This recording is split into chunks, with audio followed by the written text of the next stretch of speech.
Hey everyone, and welcome to another marathon of wonderful What If episodes. I, as always, am your humble host, Peter, and I think you're going to enjoy what we have coming up for you on the program today. We've got a baker's dozen, a lucky 13 episodes, all about traveling through space, to distant galaxies, to newly discovered exoplanets. We'll shuffle around the positions of some of the objects in our own solar system, all the while attempting not to die, so we can make it back here and make more episodes of What If. But first, before we travel to the edge of our own universe, how about we travel to the edge of time? Are you ready to go back to the future? Well, how about 10 quintillion years into the future? Have a look. Today, we're going to go on a journey 10 quintillion years into the future. A time where our universe will look and act completely different. Stars will have died out, black holes will form, Earth will be a distant memory.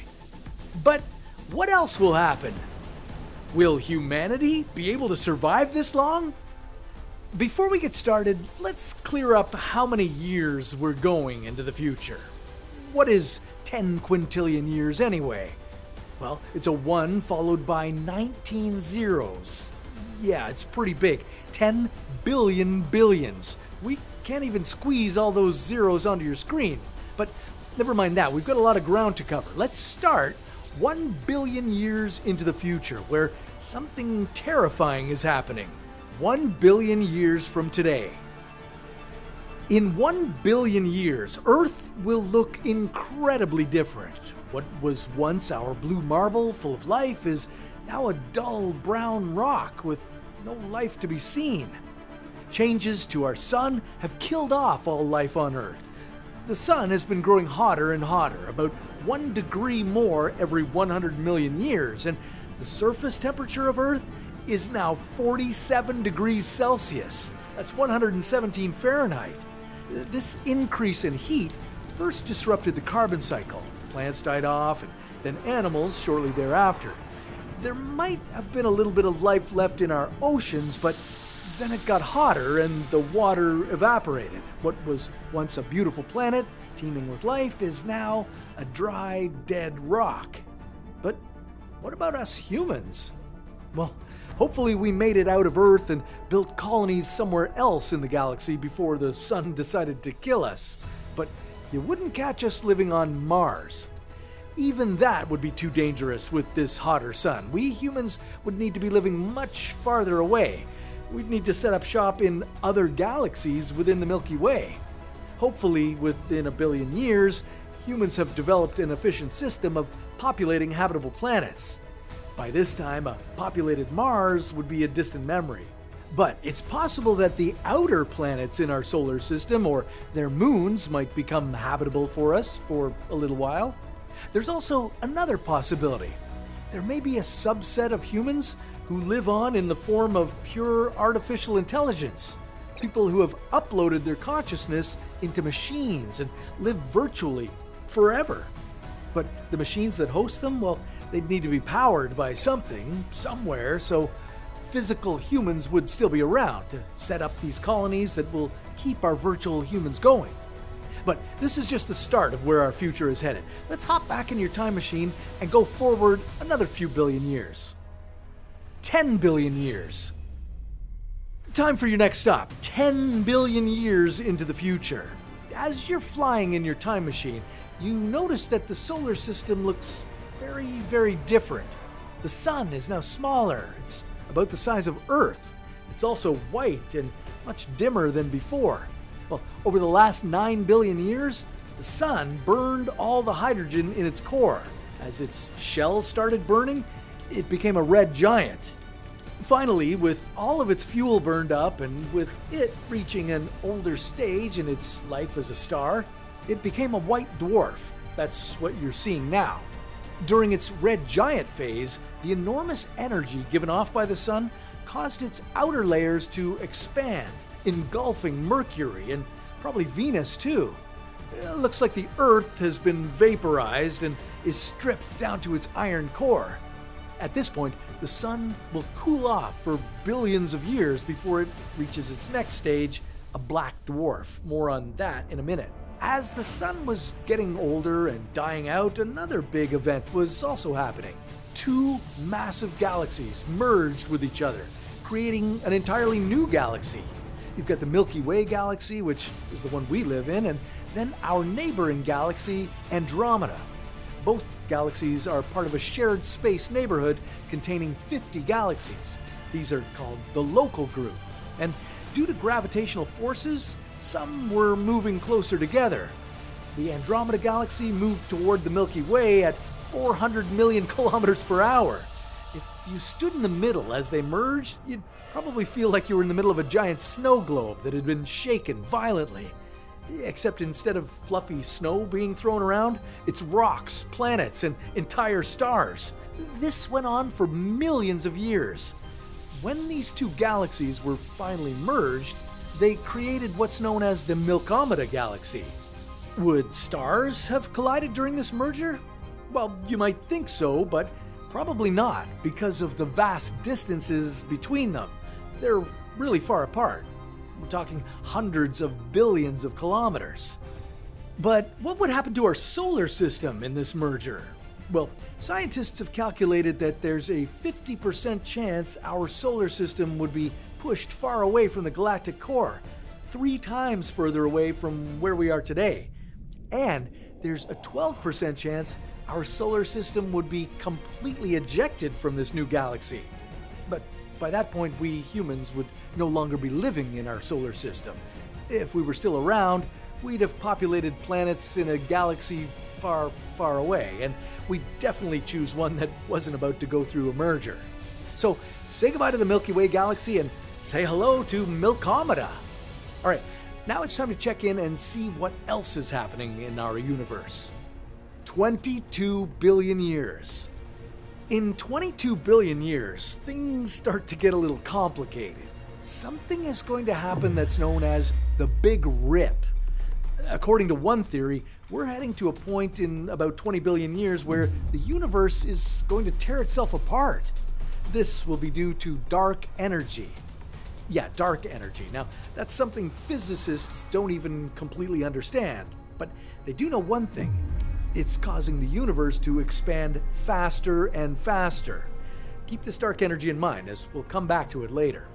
Now, if the Big Rip happens, galaxies that exist today in clusters will begin to stretch apart, and then all the objects within these galaxies will move away from each other. Star systems, planets, everything will accelerate away from one another. Right down to their atoms, which would rip apart and dissolve, leading to the end of the universe. Scientists have found some evidence that we could be heading toward this demise, but it's not 100% certain. Good, I was getting a little nervous there. Okay, so for now, let's assume that our universe doesn't rip apart 20 billion years from now. What happens next? 100 trillion years from today. Even though the Big Rip may not happen, that doesn't mean our universe will be safe. Over these 100 trillion years, stars all across the universe will be dying out. Let's go back for a second to the Big Bang, when the universe began to form. 150 million years after that, stars were created. Now, since the formation of that first star to where you are now, new stars have been and still are forming all the time. The best way to see this is if you peer into these clouds of interstellar hydrogen gas that are everywhere in space. If you look at a dense area, you can see how it collapses in on itself and leads to the formation of a star. Over the 100 trillion years, you'll notice that stars are forming in all different sizes. The basic rule is the smaller the star, the longer it lives. Look at this star, which is just 8% the mass of our sun. It's just a little too small to get hydrogen fusion going, so it's a failed star, also known as a brown dwarf. And here's a bigger one, about 10 times as massive as our sun. It burns hotter, and it's blasting through its fuel very quickly, so in about 20 million years, it'll die out. And you already saw how our sun died after about 10 billion years, but the majority of stars you've seen are smaller than our sun. These are red dwarfs. They're about 8% to 50% the mass of our sun. They're a lot dimmer, but they also live longer, about 80 to 100 billion years. So during this time, you'll start to see a lot of these red dwarfs starting to die out. Then we've got the brown dwarfs. These are so dim that they're hard for you to see. They die in a mellow kind of way, getting cooler and cooler. As they cool, their temperature will drop to about 2,500 degrees Celsius, which is cooler than most stars. Finally, let's check out the end of this incredibly massive star. It's 8 times the size of our sun. Its core is collapsing into a massive explosion that creates a supernova. This gives rise to a neutron star, which is an incredibly dense and compact star. Or its death could result in a black hole. Over these 100 trillion years, you've just witnessed the stelliferous era. You've seen stars being born and dying, planets coming and going, and the merging of galaxies. Well, there's also another incredibly important thing that's been happening as our stars have been dying. You see, when stars die, they release various elements and materials out into space. This often leads to new stars forming, but not all the mass of a dying star gets released and available for new star formation. Because of this, the universe will slowly run out of raw materials in the form of hydrogen gas to make new stars. Could this spell the end of the universe? 10 quintillion years. Okay, welcome to your final stop, or almost final. It's 10 quintillion years into the future. Remember, that's 1 followed by 19 zeros. The stelliferous era has ended, and we're in the early part of a new time called the degenerate era. And no, that's not when a bunch of Redditors take over the universe. As you fly through the universe, it appears much dimmer than it did before. Once twinkling with bright stars, it's now a graveyard. This is a universe littered with the remnants of dead stars. White dwarfs, brown dwarfs, neutron stars, black holes. All the stars that have ever been born have given up their light and died. So, if star formation is over, what happens to humans? Even if we're living in other galaxies, we still need a solar system and a viable planet to live on. Well, one possibility is that we've given up our material bodies and we're existing entirely in the form of energy. Oh, that's cool. But there's another possibility involving a whole new universe. More on that in a second, but back to the degenerate era. Keep your eyes open for rare collisions between remnants stirring things up in the universe. Like if 2 brown dwarfs collide, it might give birth to a new star that lives for trillions of years. Or if 2 white dwarfs collide, you could see a supernova explosion. But overall, the universe is becoming cooler and darker. Matter and its tiniest building blocks continue to decay. Alright, that's our 10 quintillion years. Pretty crazy, but what happens after that? What happens at the end of the universe? 10 decillion years. Okay, at 10 decillion years, that's a 1 followed by 34 zeros. You're close to the end of the degenerate era. White dwarfs, brown dwarfs, even neutron stars will begin to die. Their death will come about because of a process called proton decay, where the tiniest subatomic particles that they're made of begin to disintegrate and die themselves. These white dwarfs will no longer be giving off an immense amount of light. Instead, they'll have the brightness of just a few light bulbs.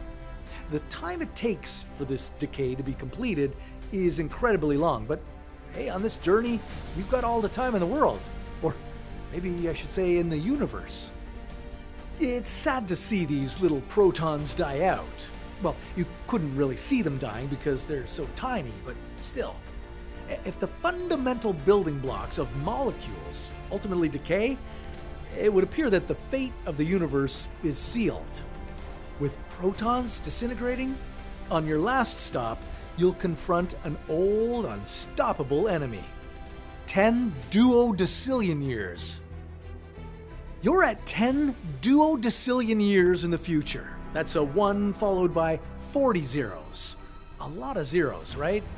You've climbed another rung in the desolate universe. Things just keep getting bleaker and bleaker.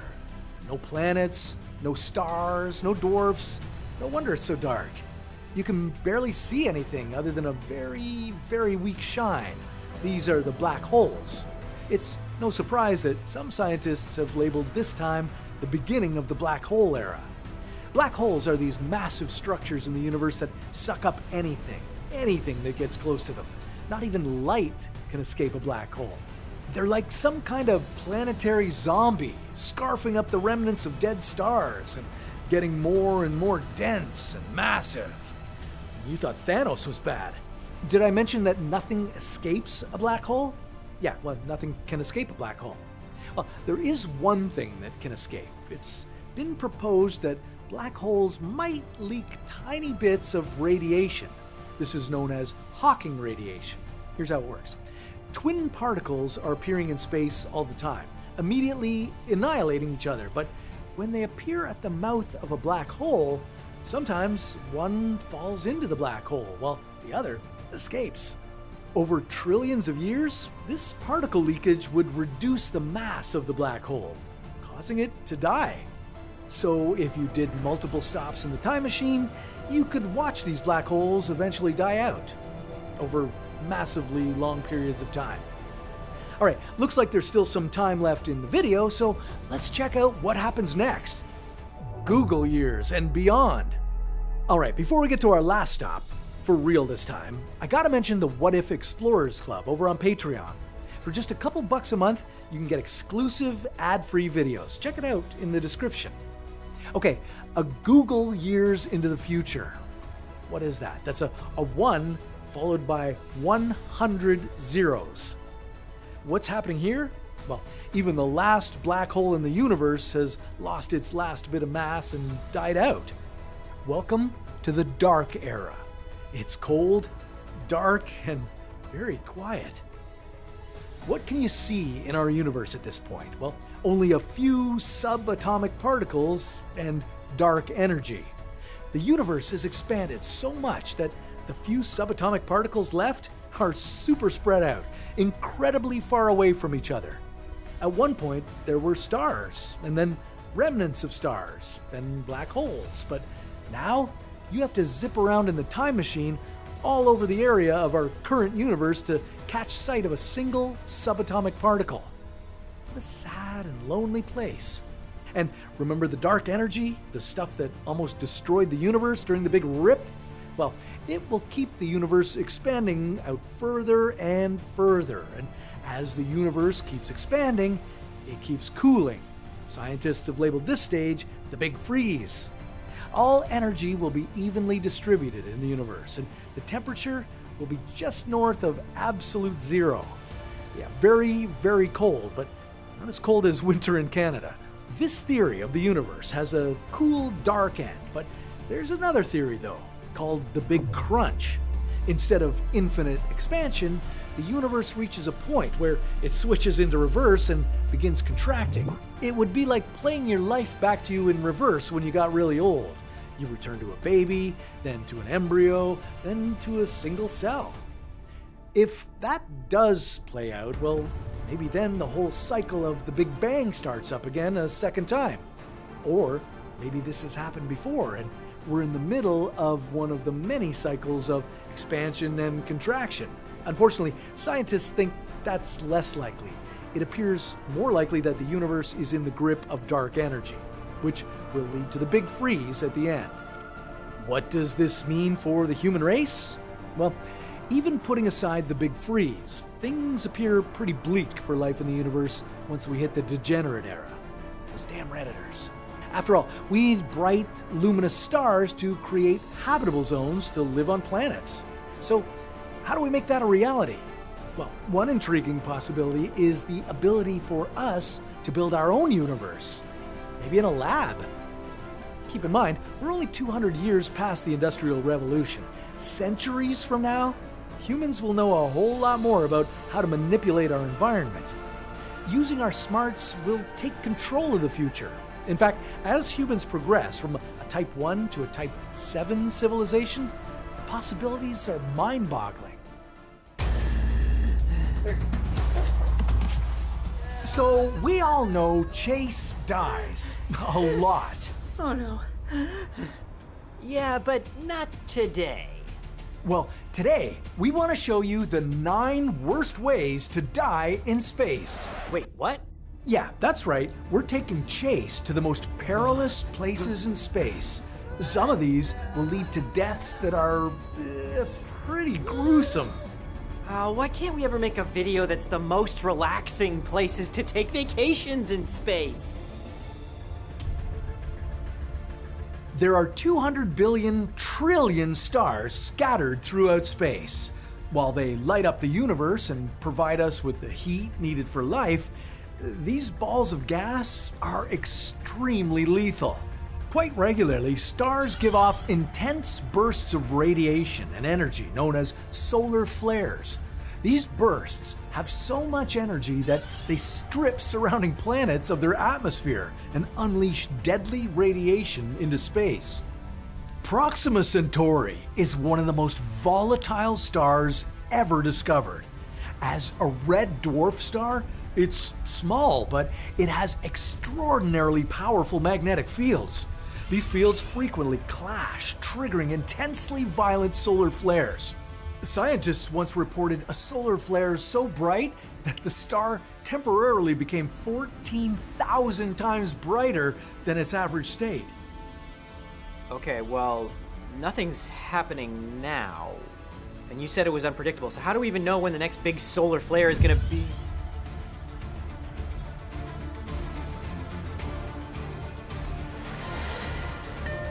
Electrical systems failing.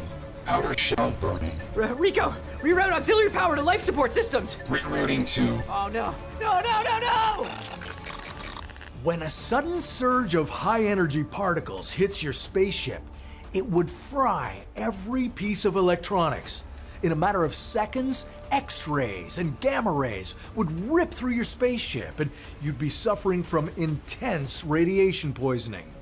Aw, I don't like the sound of that. With a direct solar flare blast that strong, the radiation would cause severe alterations to your DNA. You'd feel nauseous and incredible weakness, signs of acute radiation poisoning. At the same time, your life support systems would fail and you'd have a hard time breathing. It would take just 5 minutes for radiation to destroy your organs. The good news is you'd likely lose consciousness and die before your ship ran out of oxygen, because suffocating on a damaged ship sounds a lot worse than a nauseating death from radiation. Okay. This time, I'm gonna be flying further away from those radiation-spitting stars. There are invisible forces at play all throughout the vastness of space. Every star, planet, and moon, everything has a gravitational pull, and if you don't maneuver carefully, you'll end up in a pretty disastrous situation. Yeah, I'm an experienced space adventurer. I think I can navigate gravity. Besides, I'm on my way to a somewhat familiar place, Kepler 22b.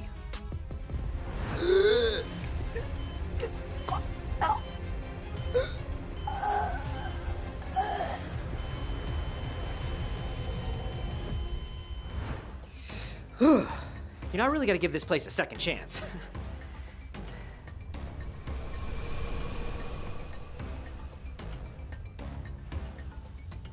That would be Rock's S42BB, a gas giant that's 9 times the mass of Jupiter. And yeah, it's got an incredibly strong gravitational pull. What? No. Oh, no. No, not again.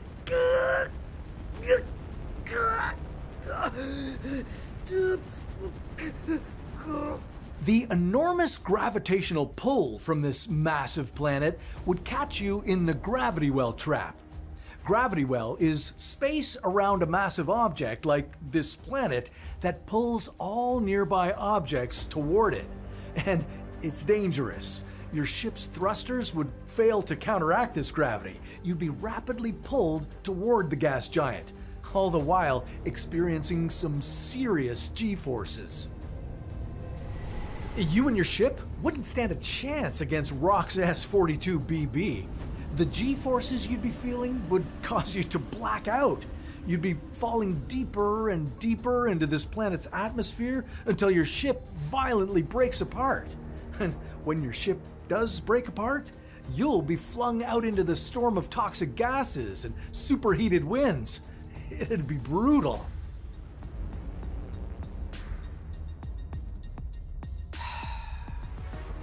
Granted, that landing was not so smooth, but this time I'm gonna land on purpose and I will survive. Landing on planets with an atmosphere is extremely complicated because an atmosphere is full of particles that create intense friction during entry.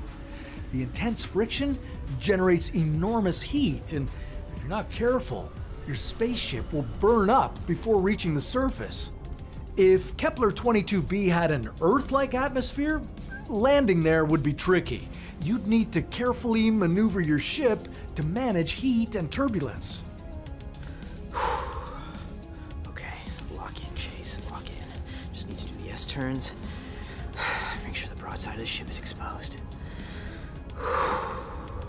At this point, your spaceship is moving at 28,000 kilometers per hour.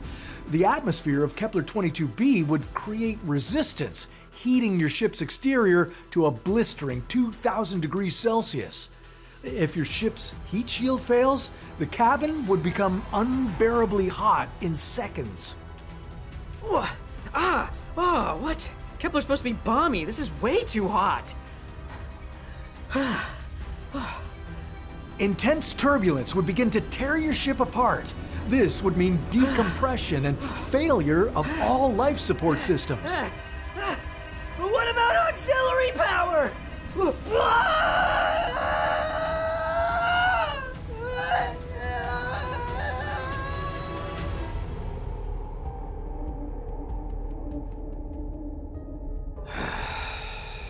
Okay, Kepler. You win this time. You know what? Of all the planets in the solar system, Earth is actually the only one I haven't died on. I do see why y'all prefer to live there and not on Mars.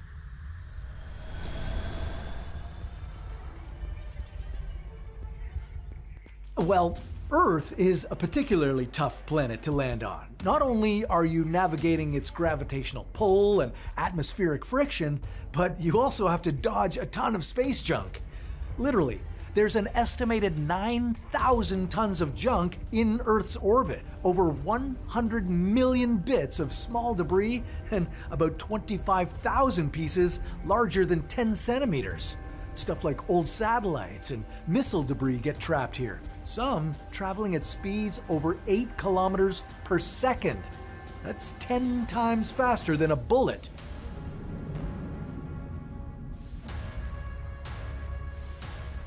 No worries, I got this. Okay. Yep. Yeah, I knew that was gonna happen. Spacecraft already have to carefully navigate through Earth's low orbit, avoiding debris with tracking and collision avoidance maneuvers, but things may get much worse. If we don't do anything about this debris, it'll keep colliding and breaking into smaller fragments, eventually forming a dense, unmanageable cloud of space junk around Earth. This scenario is known as the Kessler syndrome. And it's bad because it could make it nearly impossible to leave Earth. All spacecraft would face a high risk of collision.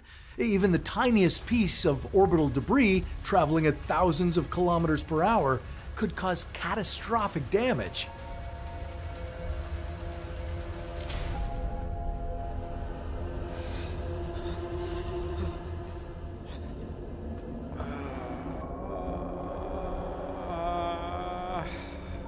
has been a really tough few days. Every time I die, I feel a little less and less like myself, like a shell of a man. I need somewhere that I can go and be away from people and things. Well, that works out perfectly because your next stop is Triton, one of Neptune's moons. It has no stuff and no people. Oh, okay, great. Let's go. Triton is one of the coldest moons in the solar system. Its surface is so icy that it reflects almost all of the sunlight it receives, which is very little to begin with. The surface temperature here is roughly minus 235 degrees Celsius, which makes it the perfect place to freeze to death. Even NASA's most advanced exploration extravehicular mobility unit suits, developed for the Artemis missions to the moon, will only withstand temperatures of minus 173 degrees Celsius. And Triton is a lot colder than that. What? You sent me here just to die?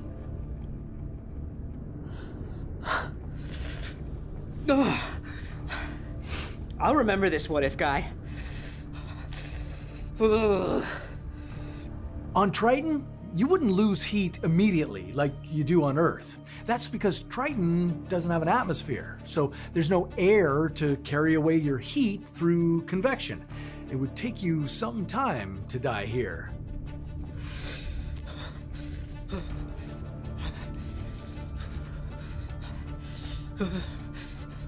Your heart would start slowing down to 30 beats per minute. Blood would no longer be delivering oxygen to your body. You'd be completely numb. It would take about an hour or two for your body to freeze solid.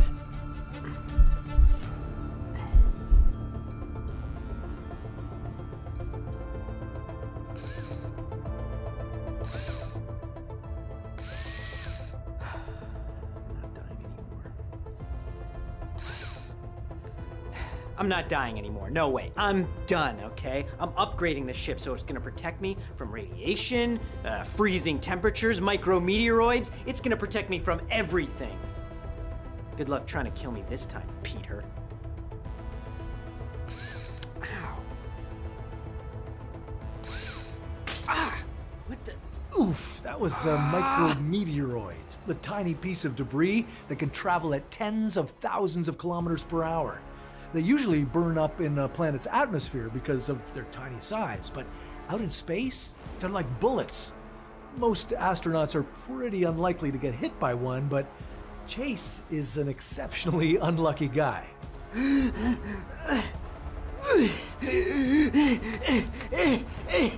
Rico, open the door! Rico! Door! Rico! No, not... Rico!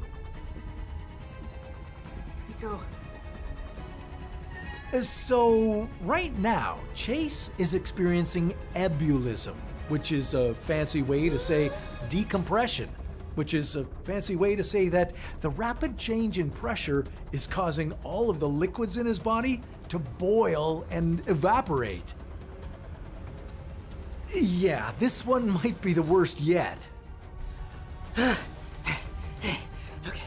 that was bad. That was really, really bad. But if I just keep working on the ship, I'll be safe. I'll get it all done, and then I won't get hit by another... Oh, are you kidding me? Come on!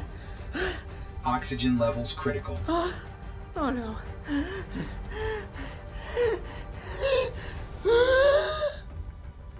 And that was a huge mistake. In the vacuum of space, there's no air pressure.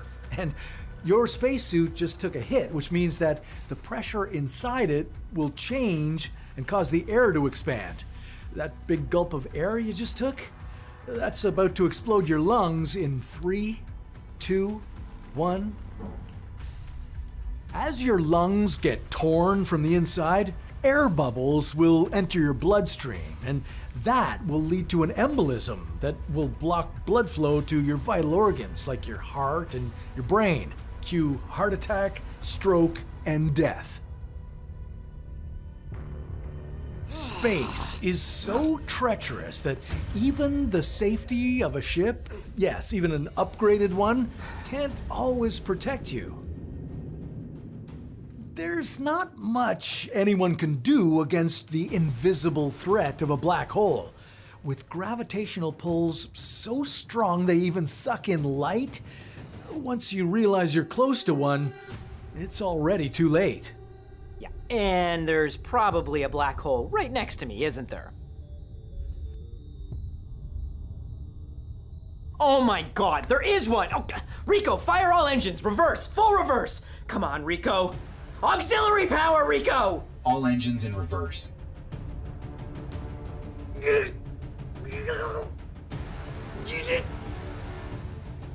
Damn it! Peter!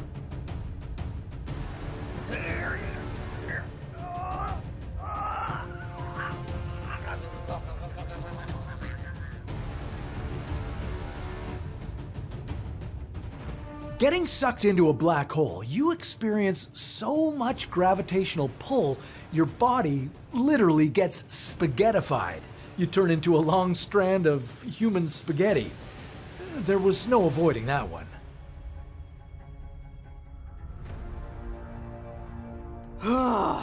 That was brutal, man. I mean, that's almost as bad as the time you killed me off on every single planet in the solar system.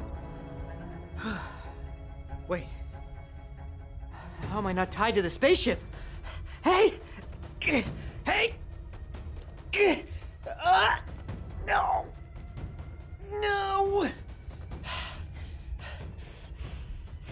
Rico, if you can hear me, send out the grappling hook right now! You know, these episodes are the only time that I'm really glad I work with Chase, because I get to lay out the facts and he has to suffer the consequences. I just wish I could figure out how to turn off his coming back to life feature. No? Too harsh? Well, maybe just for a month or two? Well, when he gets back here, I'm just going to send him right back out in the field again. Not somewhere safe and warm, but somewhere terrifying and icy cold. Or better yet, unbearably hot. This next video is a showcase of the most terrifying planets in the universe. It's too bad we already made this video without him, but I'm not against remaking it and sending him out to experience all this pain. This is one of the most dangerous planets in the universe. It's a massive, desolate planet that's incredibly hot and has zero atmosphere. This is TOI 849b, and it's the largest rocky planet that we know of. If you were on this planet, you'd have no chance of surviving. It's incredibly close to its star, making the temperature on the planet a whopping 1,500 degrees Celsius. And believe it or not, this rock is only a level 5 on our list of terrifying planets. In this video, we're going to crisscross the universe, checking out the most terrifying places we can find, starting at a level 5, and calculating the terror all the way up to level 100. Okay, now let's check out Trace 2b, clocking in at a level 10. This one is known as a hot Jupiter. That's a name given to a Jupiter-sized gas giant that orbits really close to its star. It's 750 light years away, and it's really, really dark. Now, you might say you're not afraid of the dark, but this is a special kind of dark. This planet absorbs 99.9% of the light that strikes it. That's more than any other cosmic structure that scientists know of. On Earth, the closest thing to it is coal, which absorbs 95% of light. NASA calls this the planet of eternal night, and now that you've landed here, you see it's true. It's pitch black out there. But because Trace 2b is so close to its star, it's also very hot. And because of that, when you look at it, you can see a deep red glow. that is a view of the planet's atmosphere heating up. Spooky. Okay, on to level 15. This one is going to be uniquely horrifying.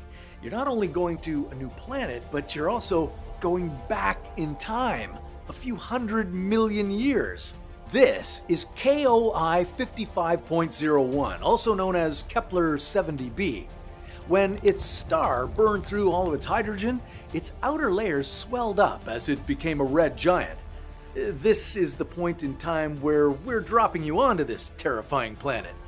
Once it was Jupiter-sized, but after being engulfed by the swelling star, it's now even smaller than Earth. If you could somehow live through this, you'd see the outer gas and liquid layers getting stripped off due to the friction with the star's outer layer. And the planet would come out on the other side burnt to a crisp. It's now at 6,800 degrees Celsius, making it one of the hottest planets ever. And whatever's left of it is slowly evaporating and will soon be gone. Okay, back to the present day. Time to visit a different kind of yuck, level 20. If you've ever wondered what it feels like to be a boiled egg, well, this is your chance to find out. I'm sure it'll be an interesting eggs experience. Get it? Eggs experience? Oh, hey ladies! Well, welcome to Gliese 1214b, a hot, steamy water world about 8 times the mass of Earth. But its land-to-water ratio is a bit different from our home. Of its mass, 75% is from water, and only 25% is from its rocky core. The atmosphere is also incredibly hot and steamy. The ocean, thousands of kilometers deep, and if you dive all the way down, you'll end up trapped beneath some extremely high-pressure water. And down below, it gets pretty weird as things turn to plasma. Ugh. Okay, on to level 25. Now we're going to check out a place that's not just sizzling, not just hot, but ultra super mega hot. It's Kelt 9b, a gas giant with a mass of 3 Jupiters. If you traveled by car at 100 kilometers per hour, it'd take you 7 billion years to get to. Of course, you don't have that kind of time, so pedal to the metal, we need to ramp up to light speed. Still, traveling at the fastest speed there is, it's gonna take you 667 years. And once you get there, well, it's not gonna be pleasant. This is the hottest exoplanet we've ever discovered. The surface temperature is over 4,300 degrees Celsius during the day. It's so hot that the heat tears molecules apart on the side of the planet that faces the star. If you traveled here, it wouldn't just get vaporized. The very molecules that you're made of would split into atoms. Talk about becoming one with the universe. This exoplanet is also being bombarded with a huge amount of radiation from its star, Kelt 9. So much so that it's constantly losing its atmosphere. Eventually, this exoplanet will be completely eroded. Okay, time for you to jump to level 30, what NASA calls the ultimate Frankenstein creation. 1,200 light years away, you'll find WASP-12b. It's a gas giant 1.8 times the radius of Jupiter and 1.4 times the mass. This is another one of those hot Jupiters. It orbits so close to its parent star that a trip around it takes just 1.1 Earth days. And the gravitational pull is so extreme that WASP-12b has been bent out of shape. It's shaped like an egg. But that's not its biggest problem. WASP-12b is a nightmare because it's literally being torn apart. The star it orbits is pulling material off the surface of the planet. If you were to visit WASP-12b, well, maybe you'd be pulled off too. 10 million years from now, so much material will be sucked off the planet that it'll be completely gone. Its name tells the story. WASP-Planet. WASP. Get it? No? Alright, time to visit the planet AU McB, located in the planetary system, the AU Microscopii. It orbits a red dwarf star 22 million years old. It's so dim you can't see it with the naked eye, but you can definitely feel it. Why? Well, because the star is beaming this planet with loads of radiation. Standing on this planet, you'd be hit with blasts of X-rays. They're causing the planet's hydrogen atmosphere to escape, so there's no chance of life on AU McB. Not to mention, the entire planet is trapped by a disk of dust. Good luck getting off this one. Okay, I'm ready to leave. On to level 40 and a planet called HD 80606b. I like to call this one a hot and stormy experience. This planet's orbit is no tidy circle around a central star. The orbit is super elongated and weird, and the planet moves like a comet. During its 111-day orbit, it gets extremely close to its parent star, and then it travels super far away. Okay, let's land here on the day that it's super close to its parent star. Your view from the clouds above this planet will be of its star rapidly becoming bigger and bigger. I hope you packed your cooling suit because it's going to get extremely hot. The temperature will go from 500 to 1200 degrees Celsius in just 6 hours. The heat is so intense you'll feel like you're in the middle of a massive explosion. There's no chance you'll live through this, but where could you escape to? Well, there's no relief on the other side of the planet either. This temperature causes the atmosphere to heat up, making winds blow more than 17,000 kilometers per hour. So even if you somehow survived being baked by the heat, you'd be thrown around violently by the storm. Okay, on to the exoplanet K2-141b. This one sits about 200 light years away from Earth. This is a big, rocky lava planet orbiting close to its star. So close that a year here is less than 7 hours long. The surface is incredibly hot, and oceans of magma are everywhere. But what's unique about this planet are the rocks. There are rocks on the ground, in the ocean, even in the atmosphere. In the intense heat, rocks and sodium atoms vaporize, and then they get hurled at supersonic speeds over to the cold side of the planet where they rain down as rocks. It would be like standing in a landslide. Once they rain down, these rocks fall into the magma ocean, flow back, and the cycle repeats. It's no fun getting hit on the head with rocks, so time to get out of here. From far away, this next planet looks a bit like Earth. Looks pretty inviting. But never judge a book by its cover or a planet by its color. This is Exoplanet HD 189733b, and the one thing you'll be seeing in HD when you get there is the end of your life.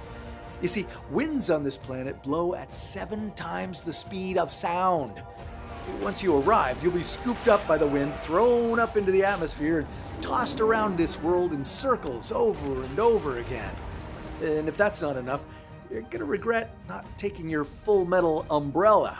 That's because there's glass rain falling on this planet. So if you're not destroyed by the wind, shards of glass rain will get you. Okay, time for our next stop. Hopefully you have solid health insurance because you're on your way to the Whiplash planet. This is HR 5183b, 3 times more massive than Jupiter. This one orbits its star once every 74 years. If humans lived here, most of us would only celebrate one birthday our entire life. This planet has a weird elliptical orbit. When it's far away from its star, it moves slowly along the orbit. Then, as it gets closer to its star, it suddenly gets a lot faster. And that sudden change in speed is why it got its name, the Whiplash planet. The star's intense gravitational pull makes it speed up. This unusual trajectory also messes with other planets that might be traveling in a more orderly fashion around their stars. So sometimes HR 5183b is referred to as a wrecking ball. After that trip and a trip to the doctor to treat your whiplash, I'm sure you're ready for a new planet. Okay, we're now arriving at a level 60 of terror. WASP 107b is sometimes called the Candy Floss Planet or the Marshmallow Planet. Well, that doesn't sound so scary. Let's check it out. Oh, it's raining sand on this planet. Why? Well, because it's 1,000 degrees Celsius here. This temperature causes sand to turn into silicate vapor, which then rises up and reforms into tiny particles of sand too small to see. But over time, they clump up and they rain down at a high velocity, only to start the cycle over again. Oh, and also, this planet is so puffy that there's no solid surface, nothing to stand on. Ugh, it's hot, it's raining sand, nothing to stand on. Not really my ideal day at the beach. Okay, next up, the Poltergeist planet, which I'll classify as definitely creepy. It's 2,300 light years away, and it was one of the first exoplanets to be discovered. To understand why your visit to this planet is going to be super unpleasant, well, let me tell you about pulsars. They're created when a massive star explodes, losing most of its mass. But then the inner core collapses in on itself, and the whole mass turns into a super dense, rapidly spinning object. This is a pulsar. Its magnetic field is intense, and it gives out a ton of radiation, which is the kiss of death for anyone who pays a visit. Standing on the Poltergeist planet, you'll feel the full force of this radiation, all types, from gamma rays to radio waves. And because of the pulsing, you'll be hit with strobe radiation, just like a strobe light. Unfortunately, this is no disco. You'll also be blasted with tiny particles coming out of the pulsar. Why radioactive disco? Okay, level 70, 57 light years away from Earth, there's a planet that's particularly frightening. This is GJ504b. Don't let its inviting magenta color fool you. This whole planet is made out of gas, which glows pink. But the gas is just hydrogen and helium, so why is it pink? Well, it's because this planet is pretty young, just 160 million years old. It's still giving off heat from when it formed. The surface temperature is 230 degrees Celsius. This heat gives it a pinkish glow. And if you were to dig into the planet, you'd notice an incredibly hot core at the center. GJ504b is massive, clocking in at 4 times larger than Jupiter. Its gravity, 10 times as much as Earth's, would be deadly, making it hard for your blood to flow up. Your bones might break, and you might fall to the ground and stay there, pinned down. Okay, time to get out of this pink hellscape. Off to LTT 9779b, the shiniest exoplanet ever found. However, spending even a second here would be deadly. For one, there's the scorching heat. The dayside reaches about 2,000 degrees Celsius. It also reflects 80% of the light from its host star, making it so bright it could blind you. What is it reflecting the heat? Metallic clouds. The heat causes metals on the planet to evaporate, so the atmosphere gets saturated with glass and metal vapors. Eventually, the vapors form metallic clouds. Whatever you do, don't breathe in unless you're dying to find out what breathing titanium vapor feels like. Now, if you think titanium rain is bad, well, our next stop is worse, but with a touch of class. We're jumping to level 80 and landing on L9859d, a planet 1.5 times the size of Earth. It's the smallest known exoplanet with an atmosphere. Maybe we'll finally see some life? Excited? Sorry, there's just one problem. This is going to be an extremely smelly experience. Don't inhale. If you do, what you'll smell is a pile of rotten eggs. Yeah, that's right. This planet's atmosphere is rich in sulfur dioxide and hydrogen sulfide, which happen to smell like a sewer. Ugh. That's probably because as the parent star's gravity stretches and squeezes it, the surface of this planet gets rocked by volcanoes. Stinky gases are thrown out with the volcanic eruptions. Now, while you're holding your breath, You won't be able to move much either. That's because the planet is covered in oceans of magma, and the temperature is hellishly hot. Okay, so much for being able to find life here. Okay, time to leave this stinkhole. Let's fly to a place we call Black Hole Hell. That's a level 85 Terrifier. It's called Porphyrion, and it's a spot where you'll find twin black hole jets. These jets are enormous. They span 23 million light years from one end to another. You probably want to stand way off to the side, otherwise you'll be hit with massive streams of energy and particles that come shooting out of the black hole. Energy equal to what's contained in 1 trillion suns. If you could teleport to the middle, well, you'd be instantly vaporized. Now, wait a minute, doesn't stuff usually get sucked into a black hole? Why are streams of energy shooting out? Well, that's because some of the dust and gas that gets pulled into the black hole gets superheated, and instead of falling in, it's getting blasted out. Okay, time to skip out of this black hole hell. It's time to hit level 90, which is a little bit more scenic. You'll land on 55 Cancri E, which has a sparkling interior made of diamonds and sparkling skies. Now, if you're wondering what's so scary about that, well, sorry, I forgot to mention, this world is covered with a lava ocean. More about that in a second. 55 Cancri E is only 41 light years away. It orbits around its star 55 Cancri A in a mere 18 hours, and since it's so close to its star, it's also incredibly hot.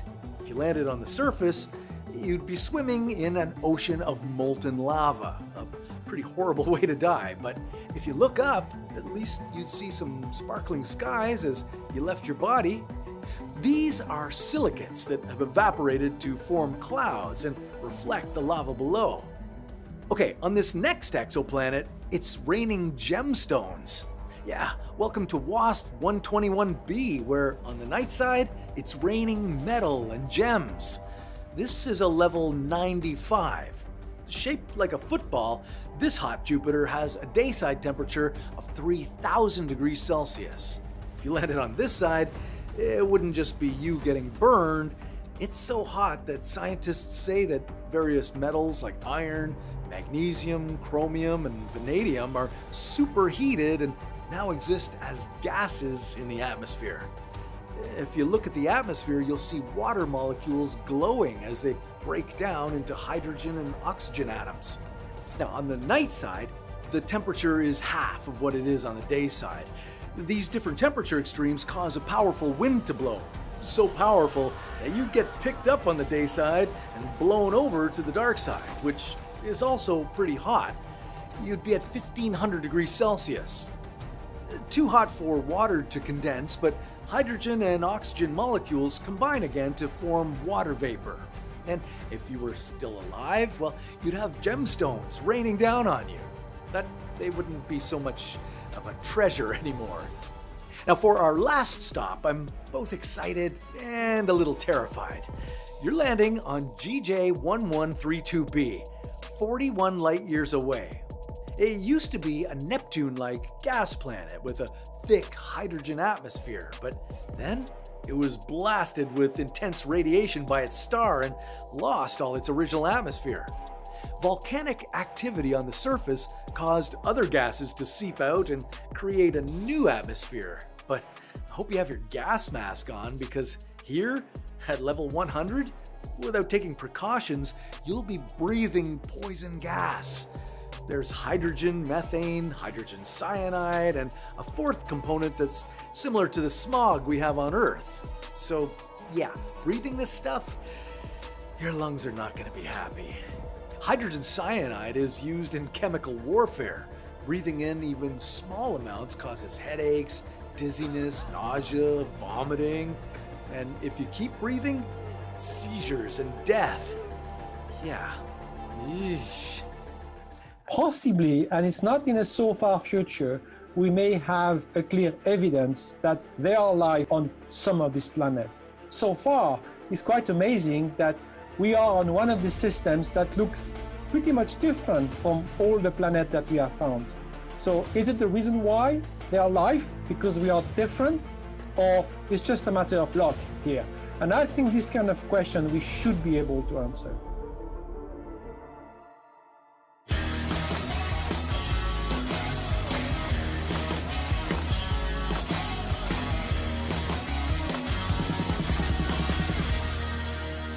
So Pete, we've been really lucky on the show because we've had some pretty incredible guests, right?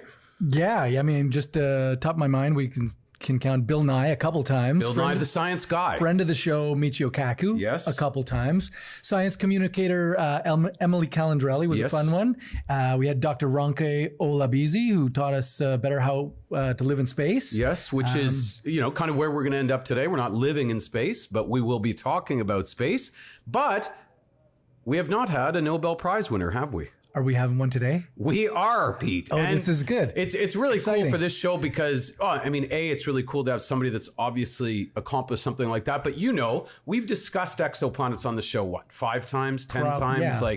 Because Half it's such a big part of where we're at, but where we're going in terms of cosmological research. It's a great what if, right? Everyone's thinking about, where are we, everyone assumes the planet is going to self-destruct at some point. We're all going to have to go somewhere. Yes. So the fun what if is to think about how we're going to go somewhere and maybe get to an exoplanet. It's a new era, the new frontiers, as they used to say in Star Trek. But, not long ago, we've discussed that number. People generally say over 4,000 exoplanets, but 25 years ago, there were none. We had not discovered any exoplanets except our guest today and his team were the people that in 1995 were the discoverers of that very first exoplanet that's created this entire new era of cosmological, astronomical research that's not just exciting people in the field, it's exciting everybody in the world because it does feel like we're sort of going into that next frontier of human exploration. It's wildly exciting. Yeah. And we're super honored to have Nobel Prize winning astronomer Didier Queloz join us today on What If Discussed. Professor, how are you? Welcome to What If Discussed. I'm fine. Thank you for the invitation. It's great to have you. And again, as Peter and I were talking about, exoplanets have been a big part of many conversations we've had on this show. Before we get into sort of the big what ifs, we're all sort of excited to hear about your excitement that day, that fateful day. I mean, it's hard to even put it into words what it would be like making a discovery like that. Take us back to that day, that moment, and what that was like. Well, I think we were not expecting to find a planet like that. So it came up really as a big surprise. It was not part of my program to detect this. So I really believe that was anything else but a planet first when I saw the data. But after battling with the data, I came up with this very bizarre conclusion. There must be a planet like Jupiter with a very short orbit. And at that time, it was absolutely a crazy statement. My PhD advisor didn't believe me right away. It took him some months to really realize that I was right. And I think it took clearly a couple of years for the community to really swallow this baby. It was really difficult to believe that. The very reason is the planet was like Jupiter, but was orbiting the star way closer than the orbit of Mercury. It was really a roasted Jupiter. That's why we call them a hot Jupiter. And this kind of planet doesn't exist in the solar system, and they even not predicted by the theory. It's even worse than that. The theory tell you it must not exist. So the first planet to be found orbiting another star was indeed a planet that should have never existed, but there are plenty. Wow. Well, I'm guessing there's a range of criteria too, and that not all exoplanets are the same. So what are the key attributes to becoming an exoplanet or to qualify as one? Well, I think we started to find the most obvious one with the technique we had, which is looking for variability in the velocity of the stars. You can also pick planet if the planet goes right in front of the star, which is called transits. Essentially, what is a planet is something orbiting a star, which is of the mass of a planet like we know. So if you have anything like a Jupiter, of a Neptune, of Earth orbiting a star, well, it qualifies as a planet, and you really understand that this object must have formed somewhat from a structure that we call a protoplanetary disk, and the origin of the formation of this planet into the disk should tell you something about the nature of the planet and the chemistry of the planet and the possible atmosphere you may have on these planets. Yeah, wildly exciting stuff. We're going to take a quick break. We'll be back more with Professor Queloz on the other side. You are watching and listening to What If Discussed. So, Professor, it's been 25 years since you and your team made that discovery. Obviously, we know technology changes at a crazy exponential rate pretty much year to year these days. We hear about things like the dynamite model. We hear other sort of new introductions to this search for other planets. What is some of the technology and new science that exists in the field of discovering new exoplanets? Well, we have improved quite a lot the tools that we were using at that time to detect planets. Well, first, the machine that measured the radial velocity or the speed of the star, the accuracy or the precision we get with the measurements has increased by a factor 100 because we have been using plenty of new techniques, optics component. Now, we have been flying satellites that have been pretty efficient about finding planet. One of the famous ones is Kepler, the Kepler missions. Right now there is a test satellite and the Cheops satellite flying, and sooner there will be the Plato satellite. So all this is a new development that help us to find smaller planets or planet on different kind of star. But the big change is coming with the new generations of very large telescopes. So we, and say the community, the astrophysical community in the world, are building the next generations of telescopes. The size of the mirror of this telescope will range from 30 meter to 40 meter diameter, which are really huge. It's a massive progress. It's a complete new kind of technology. And with this machine, we will be able to make picture of some of these planets. And talking about space, in less than a year, we will be flying the next space telescope, which is a James Webb Space Telescope. And with this telescope, we are going to measure atmosphere of some of these transiting planets that we have found, especially the small ones, for which we will have a lot of questions to ask, because we have little idea all this what we call super Earth planet are really have been formed and what they look like. And we will have a lot of surprises, and good ones, I can tell you. Wow. Just so you know, Didier, the 30-meter mirror is what Richard uses to get ready every morning. Exactly. That's what it requires me to get ready for the show, a 30-meter mirror. You've been on record as playing down the possibility of us one day migrating to an exoplanet, and that's probably because of the distance. But let's say we get in our what-if time machine, and Richard, if you can give me a little bit of sound effects. Yeah. Yep. And we've solved the practical issue of getting there. So we get there. Then what? What if? Well, I think we should acknowledge that it's unlikely we'll go there anytime, but it doesn't matter. I mean, you can look at the Earth without going to the Earth. We have plenty of satellite that is looking at the Earth. So what you can retrieve by remote looking at something is just absolutely amazing. So we will look with amazing details on this planet, and we will know whether they have a surface. We will know what kind of rocks are on the surface. We don't need to go there to get an idea what it is. We will know whether there is water. It's pretty easy to detect water. It makes very strong spectral signature. We will know whether the planet rotates. We will know whether there are continents. All this will be possible remotely, and we may have evidence from the chemistry of the atmosphere that something is going on this planet that cannot be only explained by, let's say, the geophysics of the planet, and it must be related to life. And this is the most exciting, I think, prospect that we have, that possibly, and it's not in a so far future, we may have a clear evidence that there are life on some of this planet. Or maybe there is no life on this planet, and that's really a big question. And I think this will tell us a lot about ourselves, because so far it's quite amazing that we are on one of the systems that looks pretty much different from all the planets that we have found. So is it the reason why they are life, because we are different, or it's just a matter of luck here? And I think this kind of question we should be able to answer. I mean, it's hard to overstate how wildly exciting these times are. And, you know, when you look back in 1,000 years on this particular time in history, it will be the beginning of an entirely new era. Professor, honestly, there's so much more to talk about. You talked about the possibilities of discovering intelligent life in the universe. We haven't gotten to even talk about the fantastic Netflix series Alien Worlds, which you are obviously a big part of, which helps us imagine what some of these exoplanets might look like if there was life there. It's so highly recommended. We want to talk about that and more on the other side of the break. Professor, can you stick around?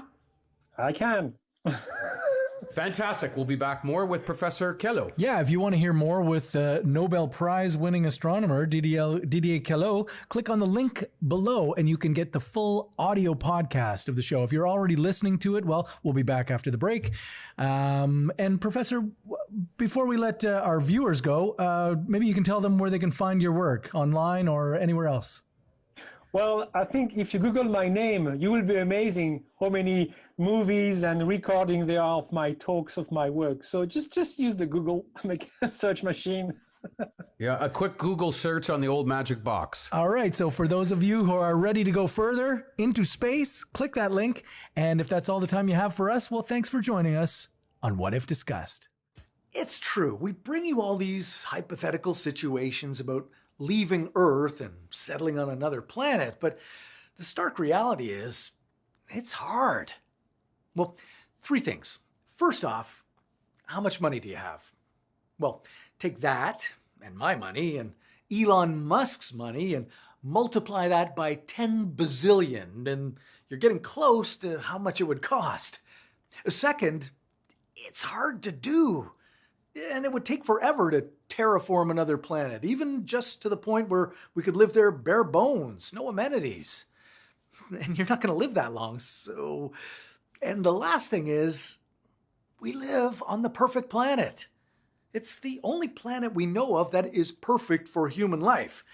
Sure, it's going through some things right now, but why not deal with them and fix them instead of throwing everything out the cosmic window and trying to put a square peg into the round hole that is Kepler Gliese K2 Proxima 3033c? Anyways, I'm ranting here and my producer is waving me along. Okay, well, what's next? TV promo? Okay. Hey kids, if you're like me and you like enjoying these episodes of What If, well, I think you just might like our latest endeavor. We've started a TV channel. Yeah, 24/7, all fun science shows. What If has created the Popular Science Channel. Don't worry, we checked with the Popular Science people. In fact, you'll see them on here too. It's a free streaming service on Roku, Plex, Vizio, Fubo, Sling, where you're going to see deeper dives into the cosmos and engineering, rocket launches, movies, and the latest in space exploration and Earth sciences. Check it out. Up next. Oh, great, it's Chase again. Well, not for long. This time, we're sending him to die on Proxima Centauri b. Just 4 light years away from Earth sits the closest exoplanet that scientists have discovered, Proxima Centauri b. And it could be the first exoplanet where we find extraterrestrial life. Who better to check it out than our interstellar teammate, Chase?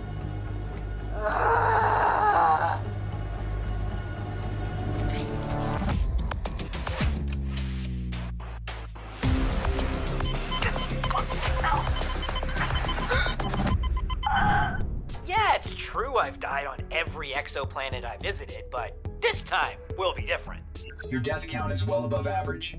Yeah, but Proxima Centauri b has to work out. It's gonna work out. It's literally so close to Earth that I could DoorDash my tuna pizza order, like regular. Plus, the whole system is moving closer to Earth, so in 30,000 years, this whole thing is gonna be 3 light years away.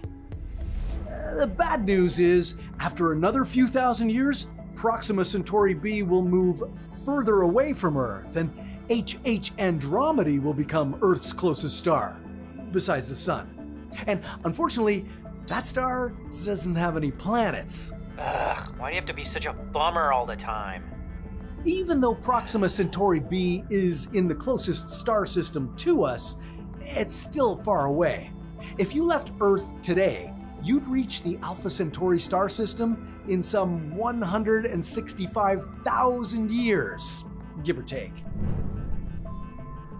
Oh, look, we're almost there. You can see all 3 stars from here. That's right, Proxima Centauri b orbits one star called Proxima Centauri, and this star is part of the Alpha Centauri star system that has not 1, not 2, but 3 suns. There's Alpha Centauri A and B. Those orbit quite close to each other. And there's Proxima Centauri. So that orbit's much further away, but they're all gravitationally bound together. It's kind of like how Rico and I are 2 peas in a pod. We're just really close and cool guys together. And Peter, he's just around, you know? And we'd like him to stay all the way over there. Computers have no loyalties or emotional affiliations. Wow, Rico, ouch. Whatever, man, just initiate landing on Proxima Centauri b.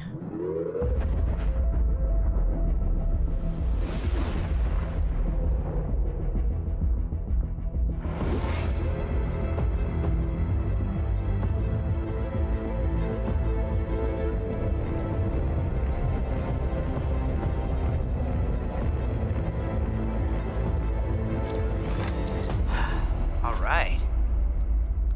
Oh man, this is sweet. Proxima Centauri b is located in the habitable zone of its host star, but just because it's in the habitable zone doesn't mean it's habitable. Yeah, just because it's in the habitable zone doesn't mean it's habitable, and just because I die on a planet doesn't mean it's not habitable. Keep up, people. Though he could have said it better, Chase isn't wrong. Proxima Centauri is a red dwarf star, which makes it very different from the Earth's sun. As a red dwarf, it's much smaller and cooler. It's also a lot more efficient at burning through all of its hydrogen supply. And that means that Proxima Centauri has a lot longer lifespan than the Sun. This red dwarf will shine steadily for trillions of years, long after the Sun runs out of hydrogen and swells into a red giant. Oh yeah. In 5 billion years, when all these little Earthlings die off because of an apocalyptic sun explosion, I'll be up here chilling like a villain for another 4 trillion years. Yeah. Well, Proxima Centauri b might not be the best place to chill. Its star, Proxima Centauri, only gives off about 0.1% of the Sun's brightness. That means that Proxima Centauri b has to orbit much closer to its star to get enough energy to potentially support life. And being too close to a red dwarf star comes with some dangerous consequences. Ugh, don't tell me. The solar flares? I always forget about the solar flares. That's right, this red dwarf star gives off deadly, unpredictable blasts of extreme radiation. These eruptions carry so much energy that they could strip away the planet's atmosphere. No! Why? No! Why does everything always have to have a downside? No! Oh, why can't life just be good for once? Ultraviolet bursts from the red dwarf star strip electrons from the particles in the planet's atmosphere. As more and more negative electrons escape into space, they pull the positive ions with them too. This constant escape act strips away most of the atmosphere, leaving the planet with barely any gas to hold on to. Well, if that's true, this might not be that habitable after all. Rico, let's get an atmospheric reading. Sampling. Calculating. Thin atmosphere detected. Trace amounts of carbon dioxide, methane, and nitrogen. All right, well, let's explore a little, see if we can find some water, maybe a place to build a shelter. I can still turn this rock into a home. Proxima Centauri b has another dark secret. It's tidally locked with its star, which means the planet rotates at the exact same rate that it orbits around Proxima Centauri. only one side of Proxima Centauri b is facing its star, and that side is forever exposed to light. The other side, shrouded in endless darkness. Well, that's pretty dramatic, right? I have to choose my spot carefully. Do I want to be a lecherous creature of the night or a wholesome daytime guy? All year round seasonal depression or chronic sunburn? Partied up rave style or read a book sometimes? Tough one. Oh man, this is tough. Oh, I know. I'll live in the Terminator Zone.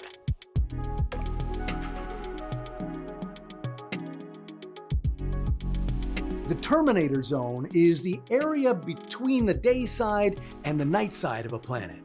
Earth has one too, but it's constantly moving.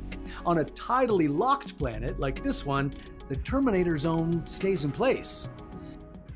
It should have a more moderate temperature and easy access to both sides of the planet. It may also be where I can find water, and don't even get me started on the fact that the Terminator Zone is the most habitable place on this whole planet. Just doesn't make sense. Terminator Zone. Hasta la vista, baby. Who is your daddy? What does he do? Get to the chopper. Get to the chopper! Get to the chopper! Arrived at the Terminator Zone. The Earth's Terminator, or Twilight Zone, stretches around 60 kilometers. Now, if Proxima Centauri b has a thin atmosphere, its Twilight Zone would be a little smaller. Still good enough to build my shelter. All right, let's get to work.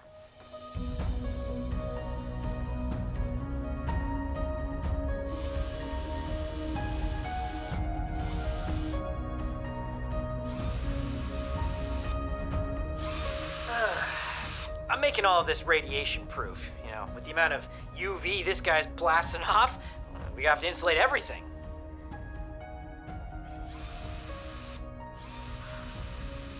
Of course, no one has ever been to Proxima Centauri b to confirm if it has an atmosphere and what that atmosphere is like. To find out the atmosphere of distant planets, scientists use a method called transit spectroscopy. When a planet crosses in front of its star, some of the star's light passes through the planet's atmosphere. By studying the changes in that light, astronomers can determine which gases are present in a planet's atmosphere. And we can do that from Earth. It's pretty cool. But transit spectroscopy doesn't work on all exoplanets, and it doesn't work for Proxima Centauri b because this exoplanet doesn't transit its star in a way we can study it from here. If Proxima Centauri b doesn't have an atmosphere, well, it could have a surface temperature of minus 40 degrees Celsius. If it does have an atmosphere, well, then it could be as warm as 30 degrees Celsius. This would be great news because that would mean that Proxima Centauri b could sustain liquid water on its surface. And where there's liquid water, there could be life. Oh man, this is hard work. I'm getting really hot in here. I'm gonna take a quick trip over to the night zone, you know, cool off a little bit, have myself a little cocktail, see if there's any space ladies over there.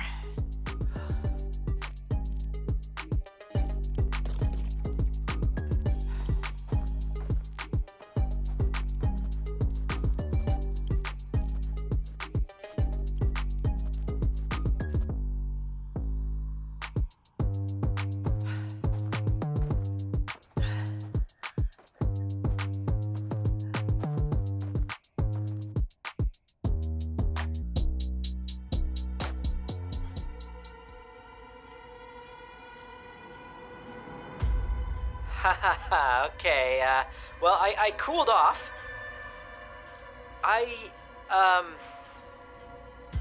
don't know where I am. It's super dark over here, and I can't see, anything.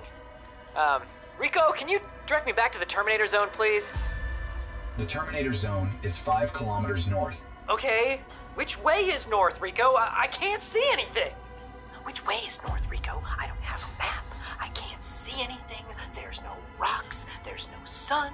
Which way is north, Rico? You know, I'm gonna reprogram when I get back to the spaceship. I'm gonna make you not such a loser. You know what Rico probably stands for? Really annoying Help? Anyone? Rico? Peter? Ugh, even he's not answering? Alright guys, get in the comments. Figure out which way is north, okay? I can tell you that this way isn't north, so help! Okay. Let's try this way. Well, it looks like we lost chase to the darkness of Proxima Centauri B, which is too bad. He doesn't actually come back unless he dies.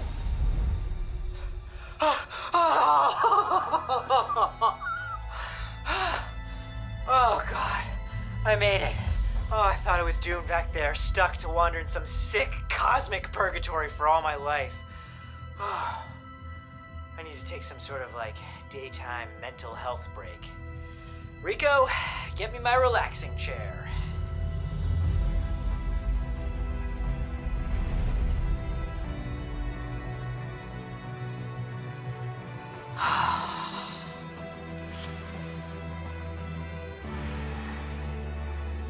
Oh, that's beautiful.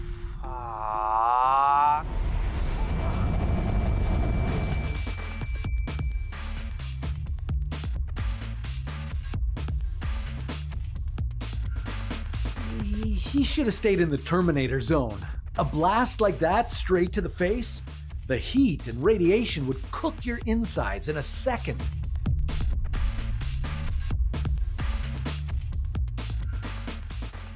"635 light years away from Earth, there's a world covered in liquid ocean. A world where you wouldn't die a horrible death. Probably. Welcome to Kepler 22b. Hey y'all, I've got an exciting mission to land on and explore a planet that could be Earth 2.0. What If guy got tired of sending me to die in the solar system, so this time I'm traveling to an exoplanet where I might actually have a chance to survive. Exoplanets are like planets in our solar system, except they orbit different stars. They're cool, but there's just one problem. Exoplanets are really far away. So your solar system is this tiny little neighborhood with planets and moons orbiting around a sun in its center. And potentially, light years away, there are billions of other tiny little neighborhoods left to be explored. Now, you might have heard of the exoplanet that I'm going to. It's called Kepler 22b, and it's not that far. Okay, only 635 light years. I'll be there in no time. Even with advanced propulsion technology, a spacecraft traveling at 20% of the speed of light would require 3,175 Earth years to reach Kepler 22b. Buzzkill. Well, luckily, I'm at a spaceport, and they have this, warp drive technology. So I'll be there in a jiff. The warp drive technology allows a spaceship to travel faster than light by bending space-time. The warp drive creates a bubble around the ship, moving it through space safely, 99.7% of the time. Yeah, Rico, technobabble, blah, blah, blah. Never tell me the odds, kid. Let's do this.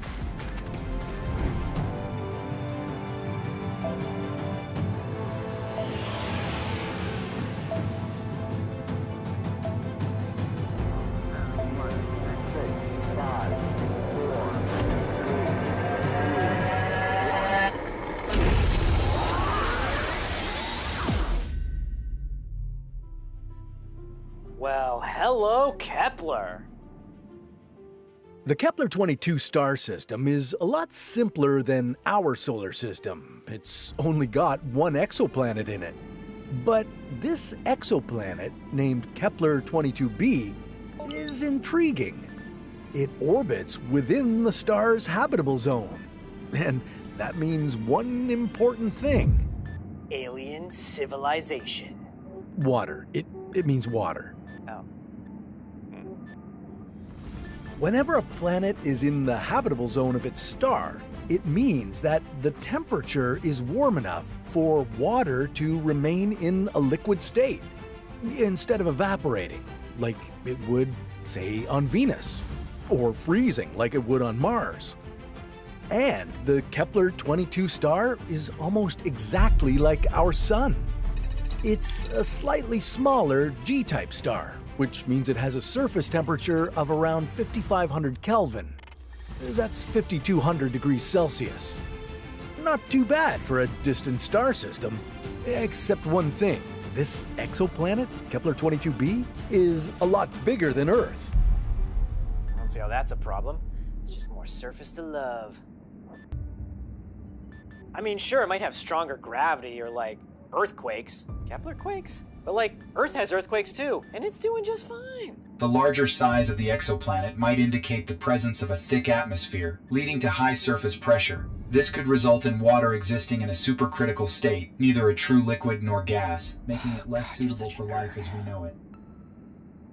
It's true, scientists think Kepler-22b might be covered with a liquid ocean, but they can't be sure what that ocean is like. Your mission is to land down there and test the water and the atmosphere. Yeah, I was just gonna, land. So, here goes the landing sequence.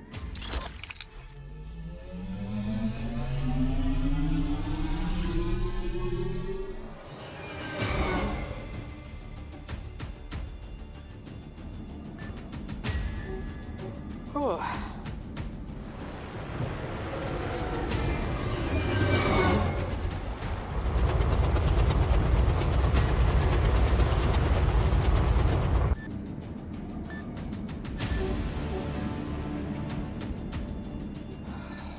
It's been almost an hour, and all I see is water.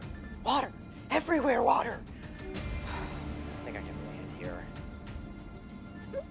Seriously, Kepler, you are one disappointing exoplanet.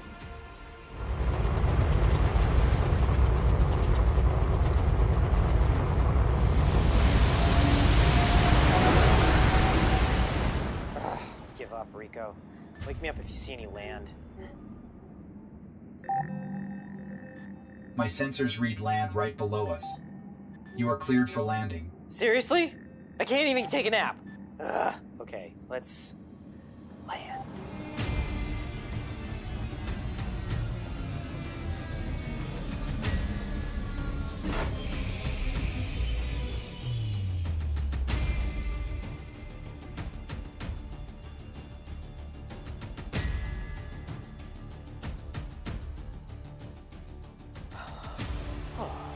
Whoa, this atmosphere is thick.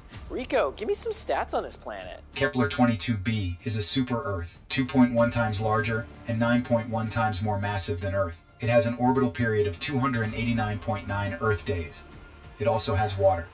Oh, does it? Does it have water? Oh God, thank you so much, Rico. You know, the atmosphere actually kind of looks breathable too. You know, this started out super annoying, but this is actually kind of cool. Analyzing Kepler-22b atmosphere. You do that. I'm gonna go see what's out there.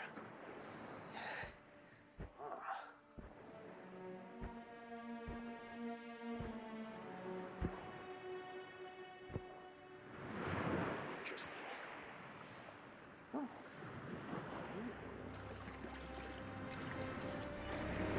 That feels nice.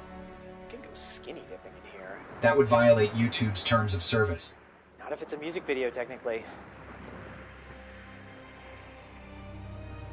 Ooh, Rico, what's the temperature out here? I'm starting to feel like some warm bread in a toaster. Toasty. The equilibrium temperature on Kepler-22b is estimated to be 22 degrees Celsius. However, my sensors pick up a much higher surface temperature. If Kepler-22b has a thick atmosphere, it would cover the planet like a blanket, heating it up and turning it into an exoplanetary Venus. If the temperature becomes too high, all the water will turn into vapor and Kepler-22b will stop being a habitable world. On the other hand, if Kepler has no atmosphere, well, it might become a frozen world. It would be incredibly cold at night because with no atmosphere, there would be nothing to retain the heat from the day. That sounds just like Mercury. Not my favorite planet. My favorite planet is Uranus.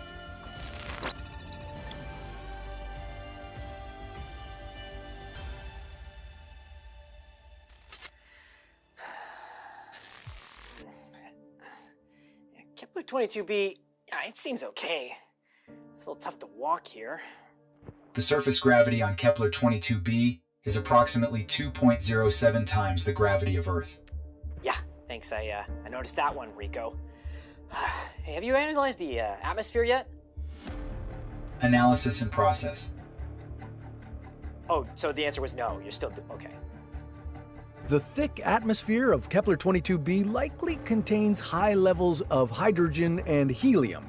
Those are two gases that are common on larger planets. But if there isn't any oxygen in the atmosphere, you wouldn't be able to breathe.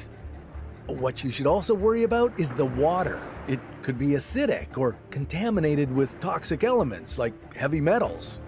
Exposure to the body could prove fatal. Great.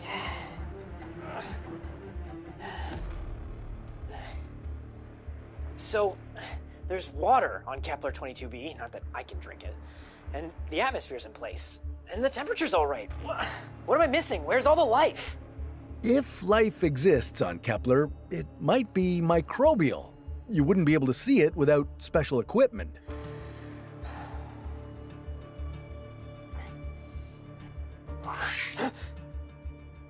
Did you hear that?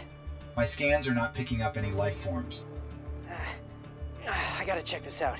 I just need a break first. All this walking around makes me sore. I gotta sit down for a second. I just need to catch my breath. The atmosphere analysis is not complete. It's okay. 1 second's not gonna kill me. Analysis complete. Something's wrong. The atmosphere caused your lungs to collapse as a result of barotrauma. Okay. Thank you.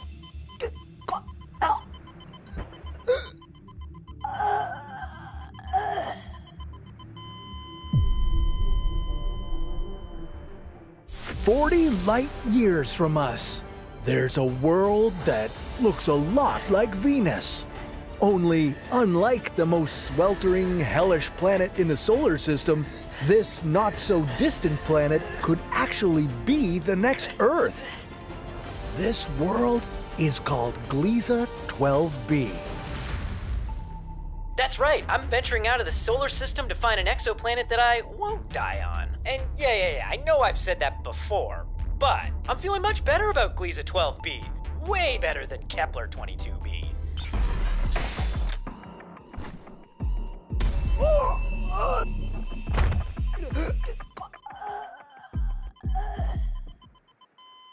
I mean, it's like 595 light years closer to this solar system, and all stars and no weight make Chase a happy boy. Estimated travel time, 200 years. Okay, that's longer than I expected.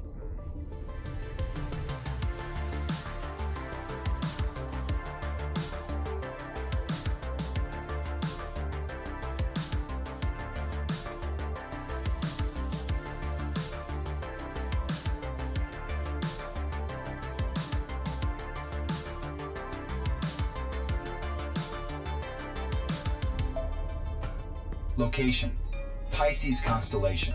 Yeah, so Gliese 12b orbits this red dwarf star in the Pisces constellation, which means the planet is creative, compassionate, intuitive. Unless Pisces is placed in the 7th house, then it's bad at communication. Chase, astrology doesn't apply to planets.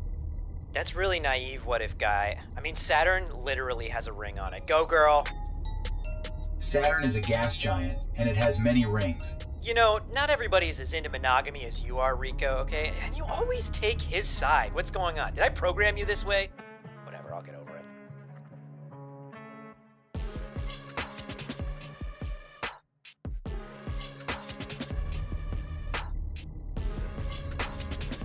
Rico, now's the time for my favorite phrase. Initiate landing sequence. That really should be my catchphrase. What do y'all think? Very little is known about Gliese 12b because exoplanets don't emit any detectable light, making it very hard for scientists to observe them. Still, scientists can deduce some basic characteristics using the Transiting Exoplanet Survey Satellite, otherwise known as TESS. This satellite stares at the sky and measures the changing brightness of a star in 20-second to 30-minute intervals as the exoplanet passes the star it orbits. Hey, we don't need a satellite for that. I can stare at the sky with my own blinky balls. If only it was that easy. Oh man, I almost had it. Now everything has a big red circle in the middle. Well, nice try. Unfortunately, tests can only give us data on exoplanets that pass between their star and Earth. Fortunately, Gliese 12b does just that. So this is how we know that it's roughly the same size as Earth, but is about 15 times closer to its star.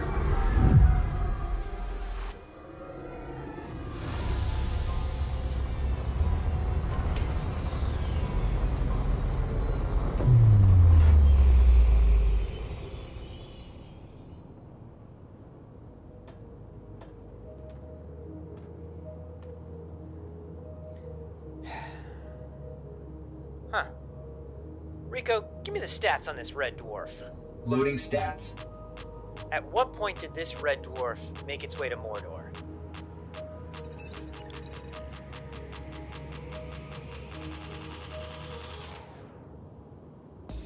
Well, Gliese might be orbiting real close to its star, but like the space gods, it's only about a quarter the size of Earth's sun. And with only 60% of the surface temperature? Yeah, Chase can live with that.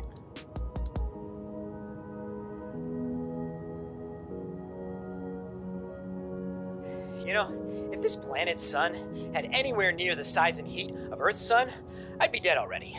I'd be a ball of flame. And my personal preference is to not be a ball of flame. Correct. Because of its proximity, Gliese 12b receives 1.6 times more energy from its star than Earth does from the sun. Oh, yeah, we could put a solar panel over here.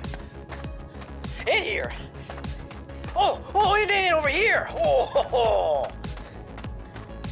You know, this could be the first fully renewable planet in the cosmos. Well, that we know of, at least. Oh, it's a bit warm here. Rico, what's the temperature reading?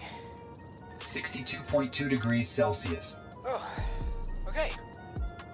Oh man, I'd be worried about bringing you humans to this planet. I mean, you've done a great job heating up Earth already, pumping those greenhouse gases into the atmosphere. This planet is 62 degrees already, so clean energy only here, period. I'm looking at you, Kyle. Yeah, oh yeah. We just cover this whole section with solar panels. This would be really nice.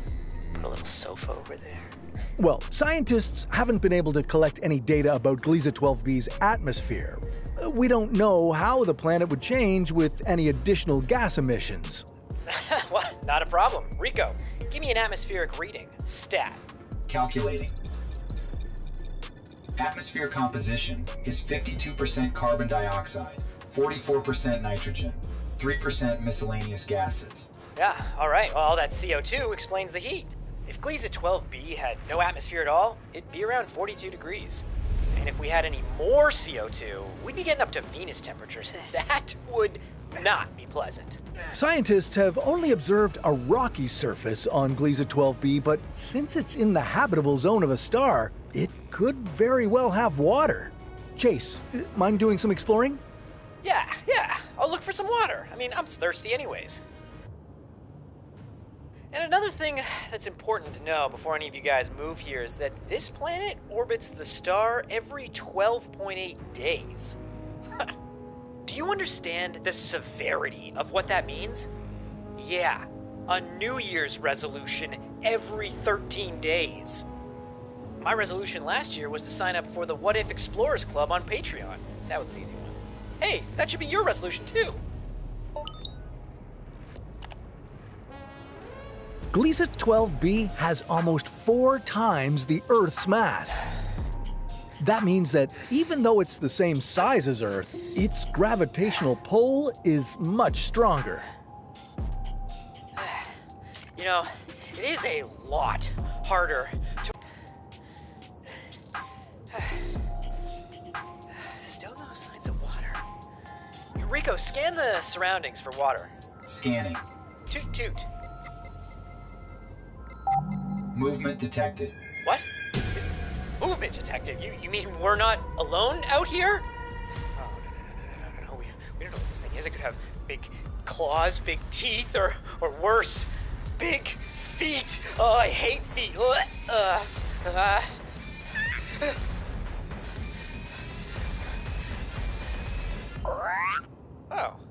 hey there, little guy. You're okay. Your feet are an average size. Ah! Oh! Not scared. I just got something in my throat. Okay, animal life on Gliese 12b? That means surely there must be water here somewhere. Rico, track that animal. We're gonna follow it to a water source. Where did it go? Ah, crap. You know, Rico, while you're tracking that little dude, scan for other alien life. None detected within a 10-kilometer radius. Oh, man. Hope this little guy isn't alone out here. That'd be so sad. Imagine being trapped on an exoplanet all by yourself. The only multicellular organism. At least I have Rico, when he's not malfunctioning. Which is most of the time. So I guess me and this critter have a lot in common. Affirmative. You know what? You don't have to be alone out here anymore, little guy. I'm naming you Charlie, and you're coming with me. Chasing Charlie, exploring the universe. Oh yeah, I like that song. Come here, little buddy. Come here. Yeah. Oh, come on, you like the sound of that. Sing it with me. Chasing Charlie, come back here. Come back here. Come here, little buddy. Come here. Ow! Charlie, you bit my finger! Suit decompressing. Oh no! You stupid stock website 3D animation! No! Damn this stupid planet! I was so close! You stupid red dwarf storm!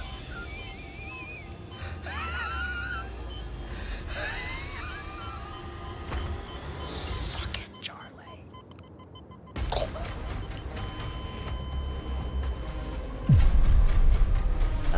Looks like there wasn't any oxygen in the atmosphere for Chase to breathe.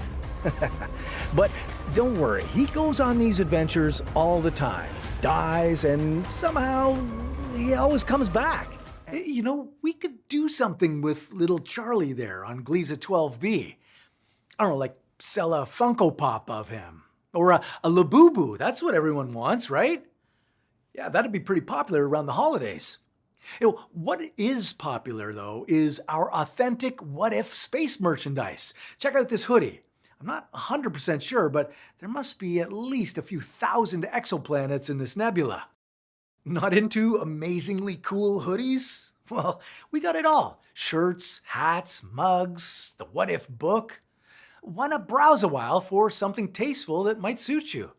Go to shop.underknown.com and check out a whole host of merch from What If and from some of our other hit shows as well. Okay, now back to our regularly scheduled programming.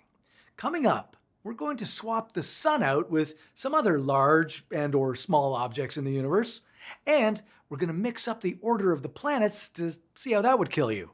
But first, another trip around the galaxy.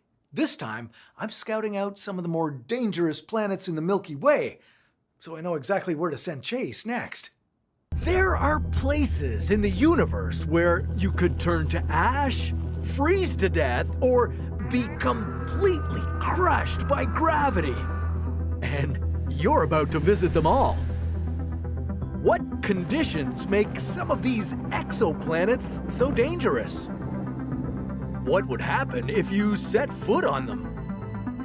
And which planet would slash you up to bits and pieces? This is What If, and here's what would happen if you visited the galaxy's most dangerous planet. Earth exists in the precious Goldilocks zone of our solar system. That means that its orbit is within a distance from the sun at which liquid water could exist on the surface. And with liquid water, there's the potential for life. And while the search continues for other planets in the universe that could support life, there are many that are so dangerous that you can cross them off the list right now. But before you do, why not take a death-defying journey through space to check them out? Or are you too scared? B-Sen ABB. Let's start with a planet that orbits not one, but 2 stars. And the combined mass of this binary star system is 5 to 6 times that of the Sun. If the larger of the 2 stars, B-Sen A, were placed in the center of our solar system, it would be hot enough to melt rocks here on Earth. Luckily, this exoplanet is located far enough away to keep things cool enough for us.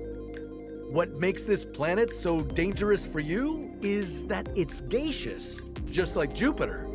There's no surface for you to exist on. And the deeper you go, the more it could crush you. At 692 kilometers down into its clouds, you'd feel atmospheric pressure that's over 1,100 times stronger than Earth's. Kepler 36b. Picture a super-Earth with a mass of nearly 4 of our home planets combined. It whips around its star in just 14 days and is too close to be in its star's habitable zone, but those things wouldn't be what makes it so dangerous for you. Kepler 36b and its neighbor, Kepler 36c, are packed together. Sometimes they're only separated by less than 5 times the distance between Earth and the Moon, meaning in the night sky you'd see this other planet towering above you. But the proximity causes some huge gravitational tides. So much so that they deform both planets. And the result? Well, if you made a stop over here, you'd probably die from the tons of epic volcanic eruptions on the surface. Ogle 2005 BLG390LB. This exoplanet has a mass of 5.5 Earths. It takes 9 years to make one full orbit and is located far away from the habitable zone of its dim star.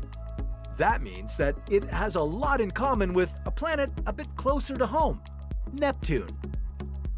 To visit this frigid world, you'd need an especially warm spacesuit. Temperatures here would be about minus 220 degrees Celsius. That's even colder than liquid nitrogen.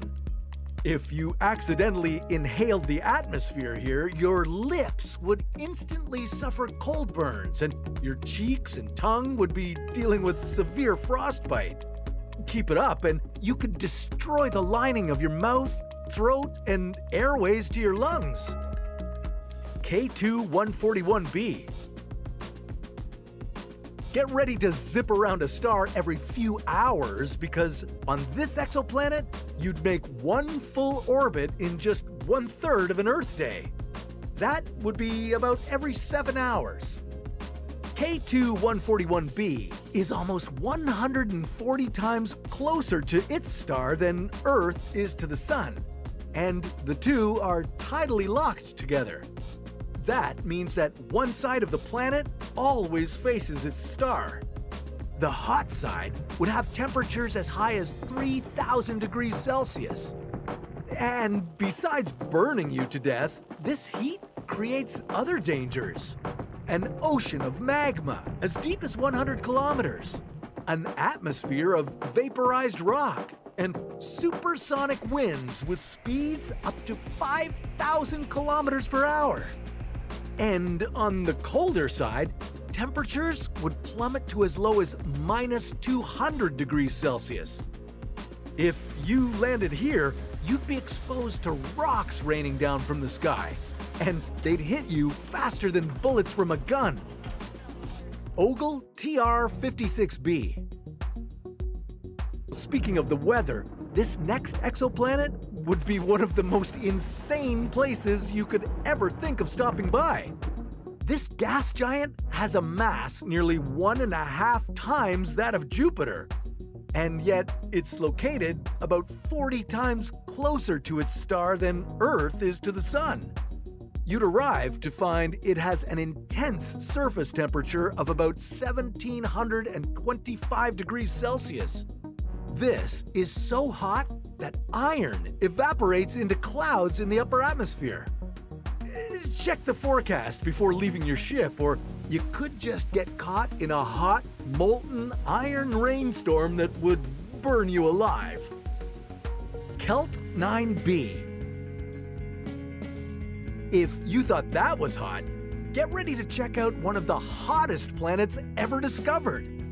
This tidally locked gas giant receives 44,000 times more energy from its star than Earth gets from the Sun. On the day side, temperatures could be as high as 4,315 degrees Celsius. That would make it hotter than most stars. At that temperature, even hydrogen molecules wouldn't be able to stay intact. You'd be a goner in less than a millisecond on this planet. PSR B1257 plus 12. Pulsars are fast-rotating neutron stars that regularly emit pulses of electromagnetic radiation. This exoplanet is a pulsar planet. So if you land here, you'd be showered in radiation ranging from visible light to X-rays and even gamma rays. Located 980 light-years away in the Virgo constellation, its pulsar star spins at an incredible 161 times per second. And it's also one of the smallest exoplanets ever found. It may be so small that there'd be almost no gravity to keep you in place. But it's the radiation that would be your demise here. Acute radiation sickness would kick in within hours, and you'd experience nausea, confusion, and possibly lose consciousness. Stick around for up to 3 days, and you'll almost certainly be in a coma. Or dead. HD 189733b. Don't let this gorgeous cobalt blue planet fool you. This world is the deadliest planet of them all. That color may look like an ocean, but what you'd be seeing are high clouds full of silicate particles. And these particles would tear your body apart. The winds here are blowing at speeds of up to 8,700 kilometers per hour. That's 7 times faster than the speed of sound. And if the wind itself couldn't kill you, the glass rain certainly would. All that silicate would hit you at thousands of kilometers an hour. It would pierce your body over and over, which is why this is nicknamed the Slasher Planet. See that bright object in the sky? That's Andromeda, the closest major galaxy to our Milky Way and the most distant thing you can see with the naked eye. And it's racing towards us at the rate of 110 kilometers per second.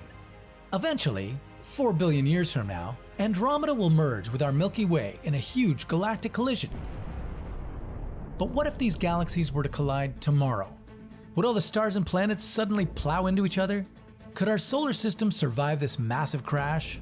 And what would this galactic light show look like from Earth? This is What If, and here's what would happen if the Milky Way and the Andromeda galaxy collided. There are at least 100 billion galaxies in the observable universe, all colliding with each other. Larger galaxies merge about every 9 billion years, while smaller ones slam into each other even more often. Wait, what about dark energy? Isn't this hypothesized force pulling the universe and everything in it apart? It sure is. For nearby galaxies, though, gravity takes over. Andromeda and the Milky Way are no exception. They both contain central supermassive black holes that will eventually mesh the two star systems together. Imagine if that gigantic collision were to happen tomorrow. What would that look like? Andromeda's pretty far away. It couldn't just overcome a distance of 2.5 million light years in a single day.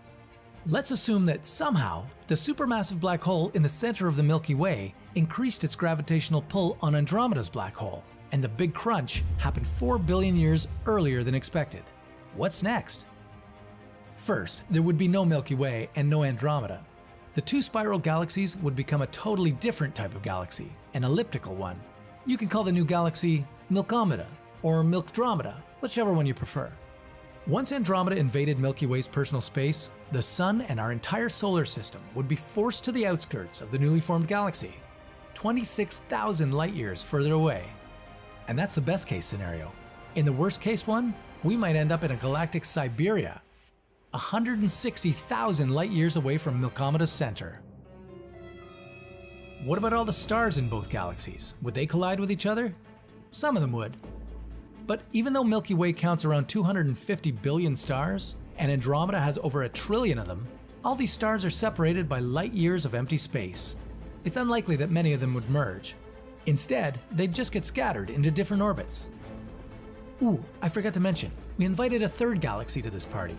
The Triangulum Galaxy, or M33, a smaller satellite galaxy of Andromeda. This is shaping up to be a massive galactic mashup. For us Earthlings, this would look just incredible. The bright core of the new supergalaxy would set the night sky ablaze. Eventually, the two supermassive black holes at the center of these galaxies would come so close to each other that they themselves would merge. All the gas taken up by this monstrous black hole would form a bright quasar at the center of the galaxy. Another spectacular show for us here on Earth. Too bad in reality our planet won't live long enough to see any of it. By the time Andromeda slams into the Milky Way, the Sun would have already turned into a red giant and swallowed up the entire Earth. Help! Welcome to Saturn, the most beautiful and violent planet in our entire solar system. Saturn is famous for its magnificent rings. Saturn is the it girl of the solar system. What is the point of an accessory if it's not visible? Ugh, thank you, Chase. No problem. Thank you. He does have a point. Scientists know a lot about what happens on Saturn, but they're pretty unclear on why. For one, Saturn radiates twice as much energy into space than it receives from the Sun. That means it must have an internal heat source. Do we know what that is? Absolutely not. Oh, I bet it has something to do with the composition of the core. Well, Chase, we're sending you to find out. Yeah, that's right. Today, Chase is falling straight into the middle of Saturn. Oh, see that cloud pattern on Saturn's North Pole? It's like a massive swirling hurricane, like the ones you have on Earth. But this one is shaped like a hexagon. Hexagons, rings, Saturn has every shape. What about triangles? Not triangles. Rectangles? No more talking for you. Circles? Saturn's cloud hexagon is huge. It's 14,500 kilometers long and 29,000 kilometers wide. That's over 6 times the width of mainland USA. That should give you a sense of just how big this entire planet is. It's the second largest in the solar system and 10 times as wide as Earth. Oops, almost forgot. Unmute me right now! Thank you! I did not appreciate that, and you almost forgot the coolest part! A few years ago, that windstorm changed color from blue to golden. Scientists aren't really sure why, and I know why.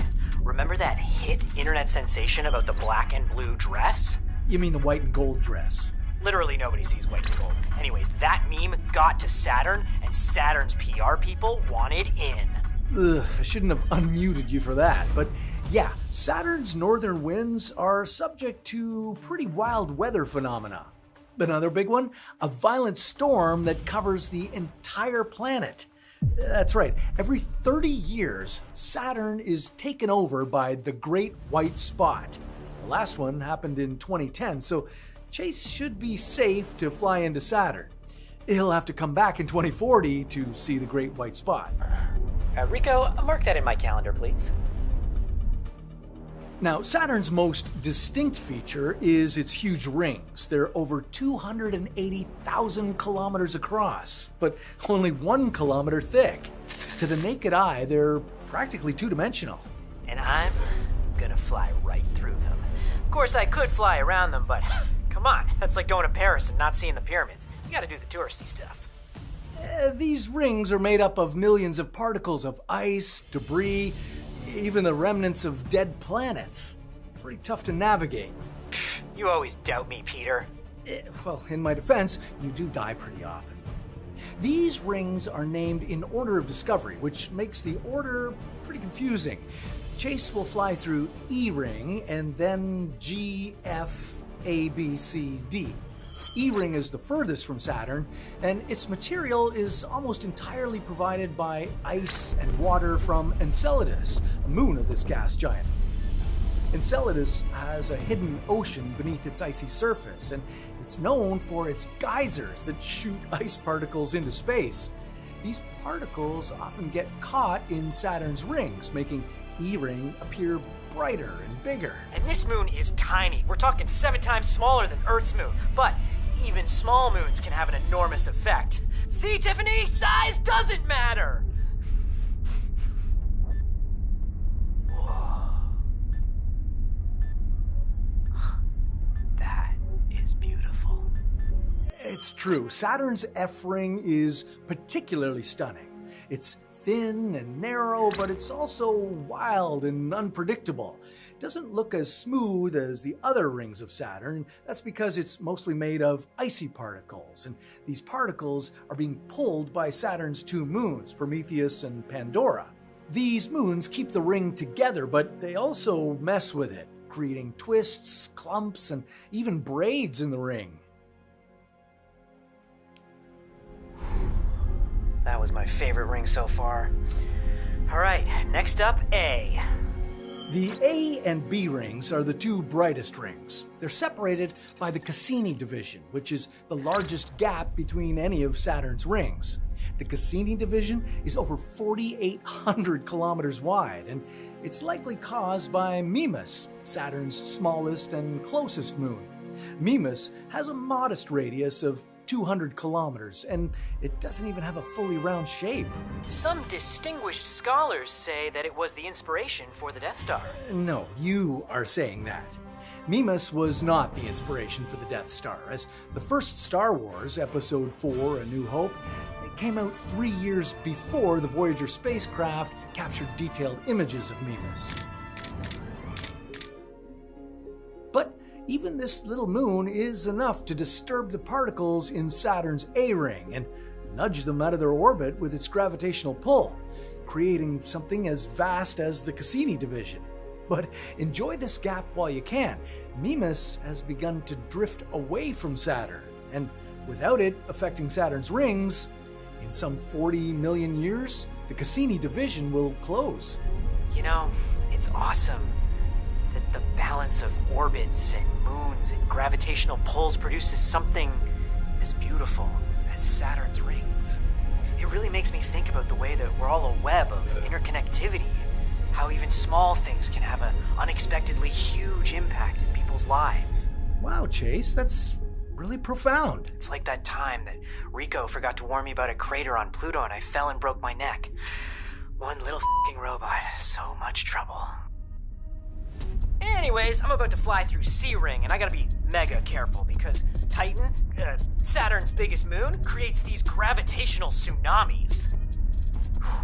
It's true. Titan's gravity creates a 2-kilometer wall of ice particles that orbits around the ring. Scientists call them tsunamis, but they move pretty slow, so Chase will be fine.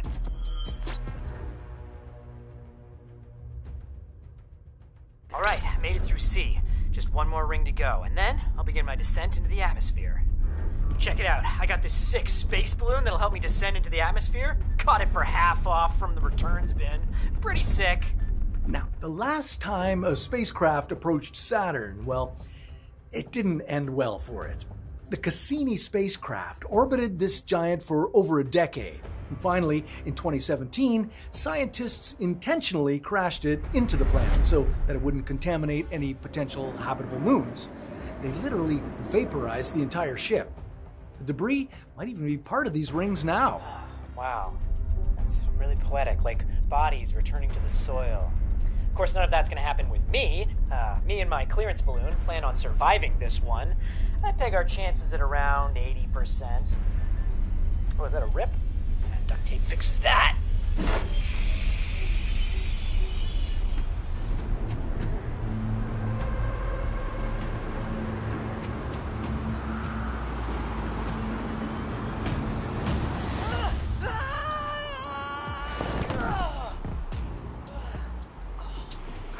Saturn is mostly hydrogen and helium, which makes Saturn the only planet less dense than water. Yeah, if you threw it into a giant lake, it would float.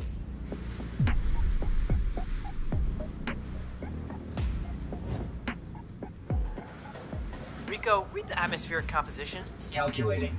75% hydrogen and 25% helium with traces of methane and water ice. You needed a calculation for that? What are you doing with your free time?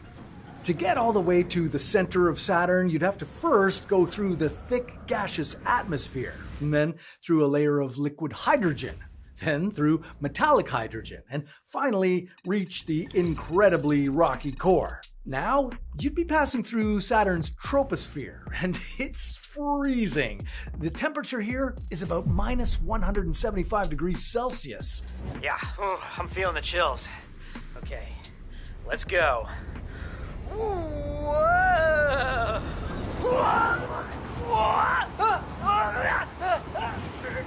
Yeah, you entered the atmosphere right around Saturn's equator, which is where the winds are the fastest. Not the best move.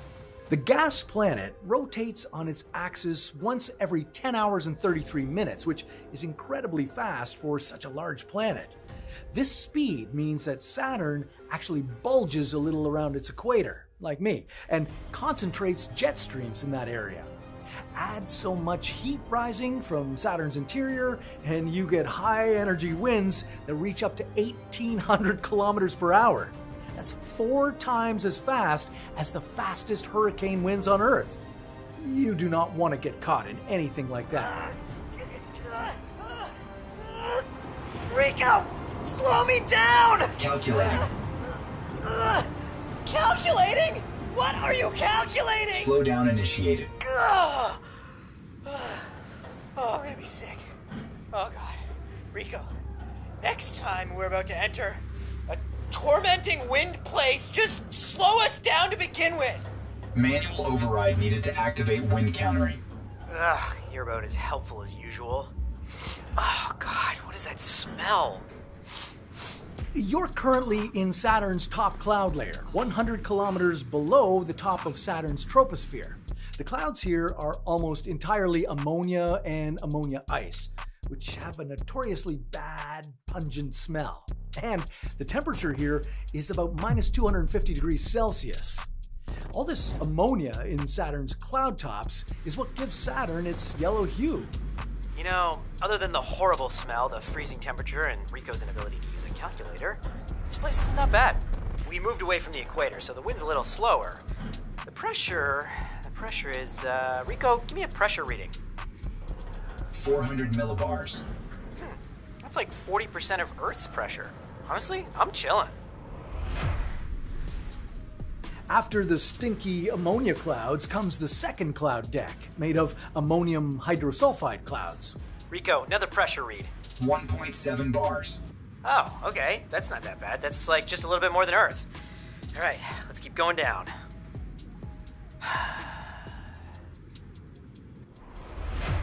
170 kilometers below the troposphere.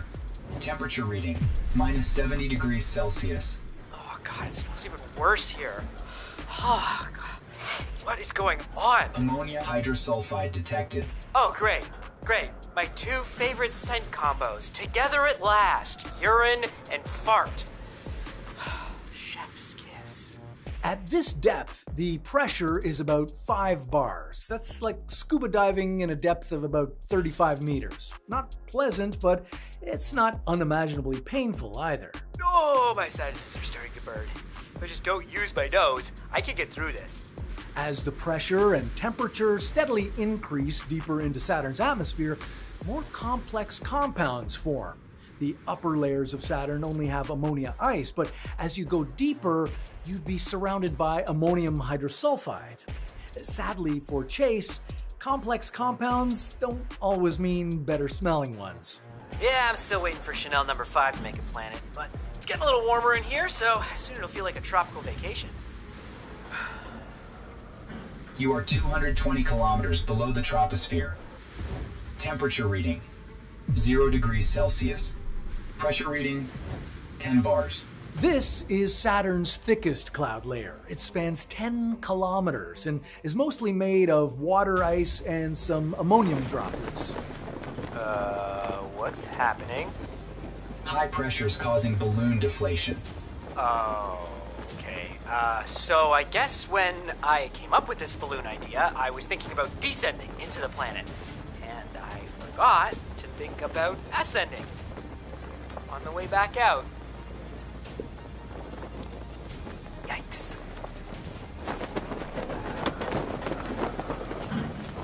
The cloud layers and outer atmosphere are just 17% of Saturn. The other 83% is almost entirely made up of liquid hydrogen, with a relatively small rocky core at the very center.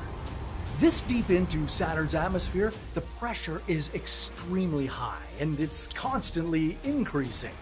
All this incredible pressure does one interesting thing. It turns hydrogen gas into a liquid. So just 500 kilometers below the troposphere, the pressure is 1,000 times higher than it is on Earth.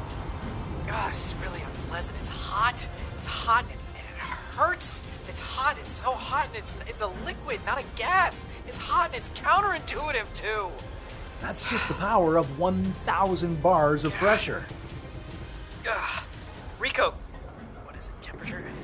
Rico, calculate temperature, please. Calculating. 730 degrees Celsius. Okay, and how's my balloon doing? Heat and pressure accelerating balloon deflation. Oh, that's not good. That's not good at all. That's not good for Chase Boy. Oh, no. 17% inflation. Oh, man, if only real inflation rates would come down this quick, I could buy eggs again. 13% inflation. Okay, you can stop now. Seriously, next time I'm installing a reinflate feature, or a go up feature, or a grappling hook. Something! 0% inflation. Huh? Ah! Well, Chase is currently falling through 60,000 kilometers of liquid hydrogen. As he goes deeper into Saturn, the pressure will become even more unbearable. Soon, it'll get as high as 2 megabars. That's 2 million times the pressure you experience on Earth. At this point, atoms are under so much pressure that they can't maintain their shape. The pressure literally squeezes the atoms so much that their electrons create an electrically conductive layer in the planet, metallic hydrogen. This layer is 30,000 kilometers thick and surrounds Saturn's rocky core. But let's see if Chase makes it that far. Temperature reading, 5,700 degrees Celsius. Oh, Rico, do not malfunction. If anything in this suit zaps, I'm gonna get fried.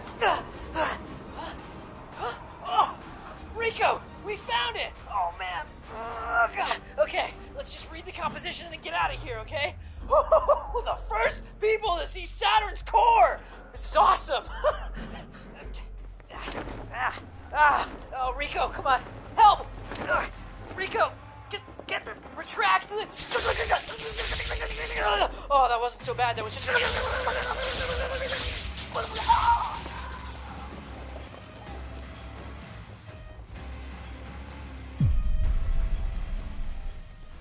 The sun.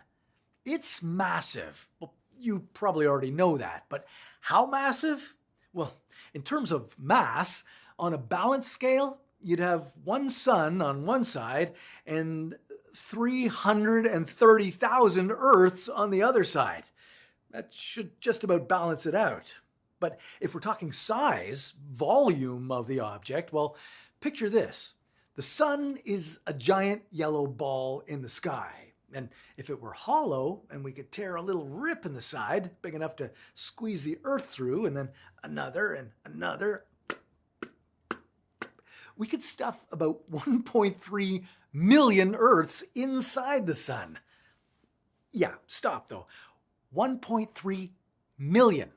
I can almost get my head around the size of the Earth on its own.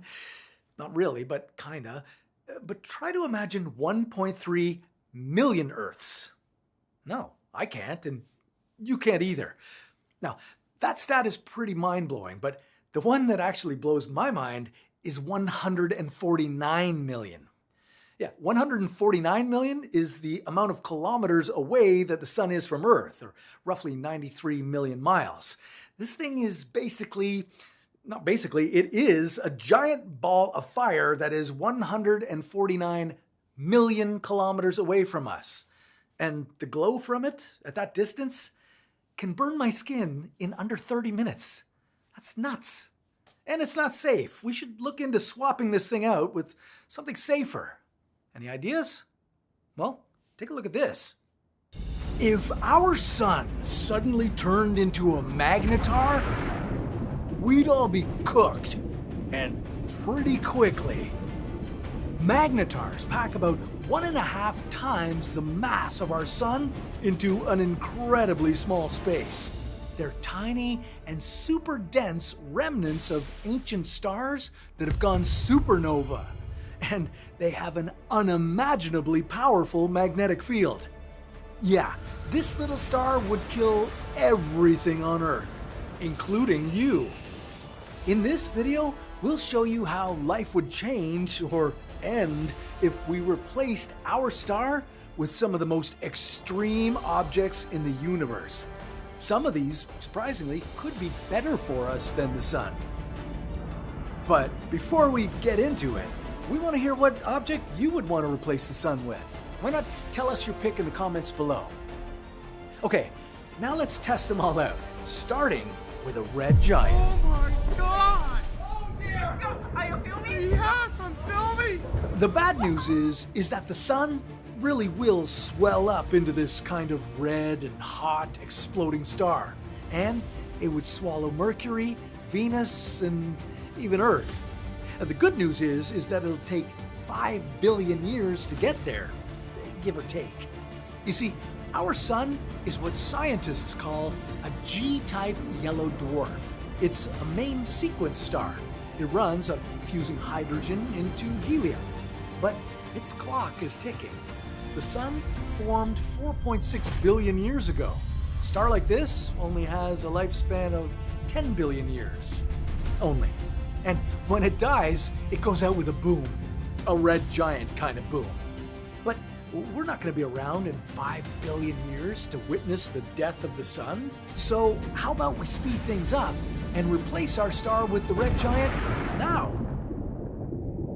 Well, because that would mean instant death for you. Because as I mentioned earlier, this red giant would swallow Earth whole. You wouldn't even get a chance to enjoy the view. Immediately, Mercury, Venus, and Earth would be obliterated. And not because this red giant would be so scorching hot. No. The sun's surface burns at 5,772 Kelvin. That's about 5,500 degrees Celsius, or 10,000 degrees Fahrenheit. Red giants burn cooler, mostly because at this point in a star's life, it's burned up all of its hydrogen. This star's surface temperature would be around 3,000 Kelvin. That's just 2,700 Celsius or 4,900 Fahrenheit. But red giants got their name for a good reason. A giant reason, I should say. Yeah, this ball of helium would be 200 times larger than the sun. And it would be anywhere from 1,000 to 5,000 times more luminous. Even if you could look at it just for a second, you'd lose your eyesight. At first, everything would become very bright and orange. The sky would look like it's on fire. You'd be blasted by the most intense heat wave as temperatures on Earth rose by hundreds of degrees. Next, the oceans would boil and disappear. Within minutes, Earth itself would get dragged into the red giant's outer atmosphere. Our planet's crust would melt. All life would burn. The red giant would reach Earth's orbit, blind us, broil us, and then there would be no more Earth left. Gone. Even Mars would get a violent blast of heat. Its carbon dioxide ice caps and permafrost would vaporize instantly, creating a thin atmosphere of gas and steam. It sounds like great news for Mars, but it's not really. Strong solar winds and intense radiation from the expanding red giant would strip away that thin atmosphere in no time. The Martian surface would be hotter than the melting point of lead. All the sand and rock on its surface would melt into a glassy blob. For a short time, Mars would glow like a red-hot coal, but then it would just end up as a dead rock. Other planets further away would be affected too, because the red giant would gradually lose its mass. Its gravitational hold on Jupiter, Saturn, and the other surviving planets would weaken. Any planets that weren't burnt to a crisp would slowly drift away out into outer space. Okay, that was a pretty violent end for Earth. On a scale of how spectacularly we die, I'd rate it a 9 out of 10, taking a point away for not being able to enjoy the view, even briefly. Okay, next, let's go a little easier on Earth and replace the Sun with a red dwarf star. Red dwarf stars aren't the same as red giants. These are the most common types of stars in the universe. Most of the exoplanets we find out there in space are orbiting this kind of star. Now, the Sun will never become a red dwarf, not even in billions of years, but if it did, well, it wouldn't be so bad. First, it would become really small and dim. Red dwarfs are much cooler than our yellow dwarf Sun. Their average surface temperature is about 3,300 Kelvin. That's 3,000 degrees Celsius, 5,500 degrees Fahrenheit. Replacing the Sun with this kind of star would cause the skies on Earth to look dark and faintly colored. It'd be like a deep dusk or dawn, even at noon, with a small reddish-orange dot. It's so dim that you could look directly at the red dwarf for a brief moment without any eye damage. But because this new sun would be so dim, temperatures on Earth would start to drop by a lot.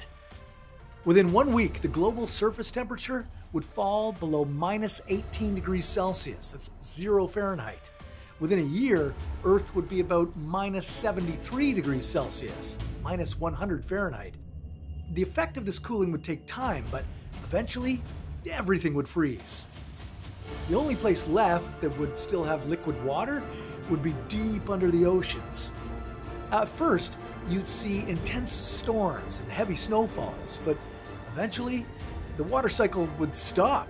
There'd be no rain, no snow, no wind, and there wouldn't be enough solar energy for plants to perform photosynthesis. Plants would be the first thing to die out, and soon after, the entire food chain would collapse. In this climate, only the hardiest microbes would have a chance. Some microorganisms deep in the Earth's crust or around hydrothermal vents in the ocean could survive indefinitely, but on the frozen surface, all forms of life would be wiped out. Over the years, the cold would become more intense, and even the near-surface bacteria would go dormant or die. Earth would become a sterile, ice-bound rock. Now, it wouldn't be all that bad because at least you wouldn't die instantly. You might have a chance to leave the planet and travel someplace more pleasant. That is, unless Earth itself took off out of its orbit. Here's the deal with red dwarfs. They're way less massive than the Sun, so their gravitational pull in the solar system wouldn't be strong enough to keep all the planets in place. Earth might break off and become a rogue traveler in deep space, getting even colder, darker, and more inhospitable for life. And that would happen fast. Gravity travels at the speed of light, so Earth would start feeling the change as soon as 8 minutes after the Sun turned into a red dwarf. Our planet wouldn't immediately shoot off into deep space. No, it would gradually begin drifting away, and then eventually we'd leave the solar system. But at least you'd still have a little time before your imminent death. So, a red dwarf filling in for the sun? Well, I give that a 4 out of 10. Okay, let's move on to something that's not very common in the universe. Turn our sun into a blue star. A blue star. Blue stars might look cold, but they actually run extremely hot. These O-type or B-type main sequence stars are the hottest and most massive stars in the universe. You don't see them very often. O-type blue stars make up only about 0.00003% of stars in our Milky Way galaxy. And our sun physically could never gain enough mass to become a blue star, but if it did, it would look interesting. Daytime on Earth would have an intense, almost stark blue-white glare. The sky would take on a deeper blue or even a violet tint. This blue star would be a lot brighter than the sun. Do not look at it with the naked eye. This bluish light would be overwhelming. Oh, and did I mention it would shower you in extreme levels of radiation? Yeah, blue stars are monstrous. The blue supergiant star, Rigel, emits 60,000 times as much energy as our sun. And some blue stars out there, like Eta Carinae, put out 1 million times the energy of the sun. Even if our new blue sun were a less extreme blue star, Earth would suddenly be receiving hundreds to thousands of times more radiation. If you were exposed to this blue sun just for a few seconds, you'd get an instant sunburn from all the UV radiation. And just as quickly, the Earth's surface would start to heat up. Instead of a global average of 15 degrees Celsius, 60 Fahrenheit, you'd be dealing with temperatures of several hundreds to thousands of degrees. In a matter of days or weeks, Earth would heat up to the point where rocks and metals melt. The oceans would boil away and all life would incinerate. That would be the end of Earth. The good news is that if this blue star had the same mass as the sun, well, nothing else would change in the solar system. Would Mars become a little more habitable? No, but it would become less deadly than Earth for a short time. It would get warmer on the red planet, but the amount of radiation the blue star would bathe Mars in, well, let's just say we wouldn't want to be building habitats there. Blue star? I give it a 5 out of 10. Deadly, but not as dramatic as the red giant. You know, Chase has been dying to go to his star for his next mission, but we're not exactly sure where to send him. What star do you think we should send Chase to? Well, tell us in the comments below. Now, let's see if we can crank it up a notch and turn our sun into a neutron star. Neutron stars are epic. They're born out of a massive explosion called a supernova. It's one of the most violent and energetic events in the universe. The whole blast only lasts about 1 second, but in that second, a star releases 99% of its energy. This mega event can outshine the galaxy for weeks. Of course, there's no way you are surviving this kind of blast, and our sun is way too small to burst into a supernova anyway, so let's skip the initial blast and replace the sun with a neutron star in a more calm way, like this. Within 8 minutes of the last drop of sunlight, the sky would fade to black and stars would appear, even if it were daytime. You wouldn't see the moon or the planets because you can only see them by reflected sunlight. You wouldn't even see the neutron star in the sky. It would be practically invisible to your human eyes. From now on, it's forever night on Earth. And you probably know where this is going. Without sunlight, there'd be no photosynthesis, no plants, no life. Earth would gradually become a frozen rock.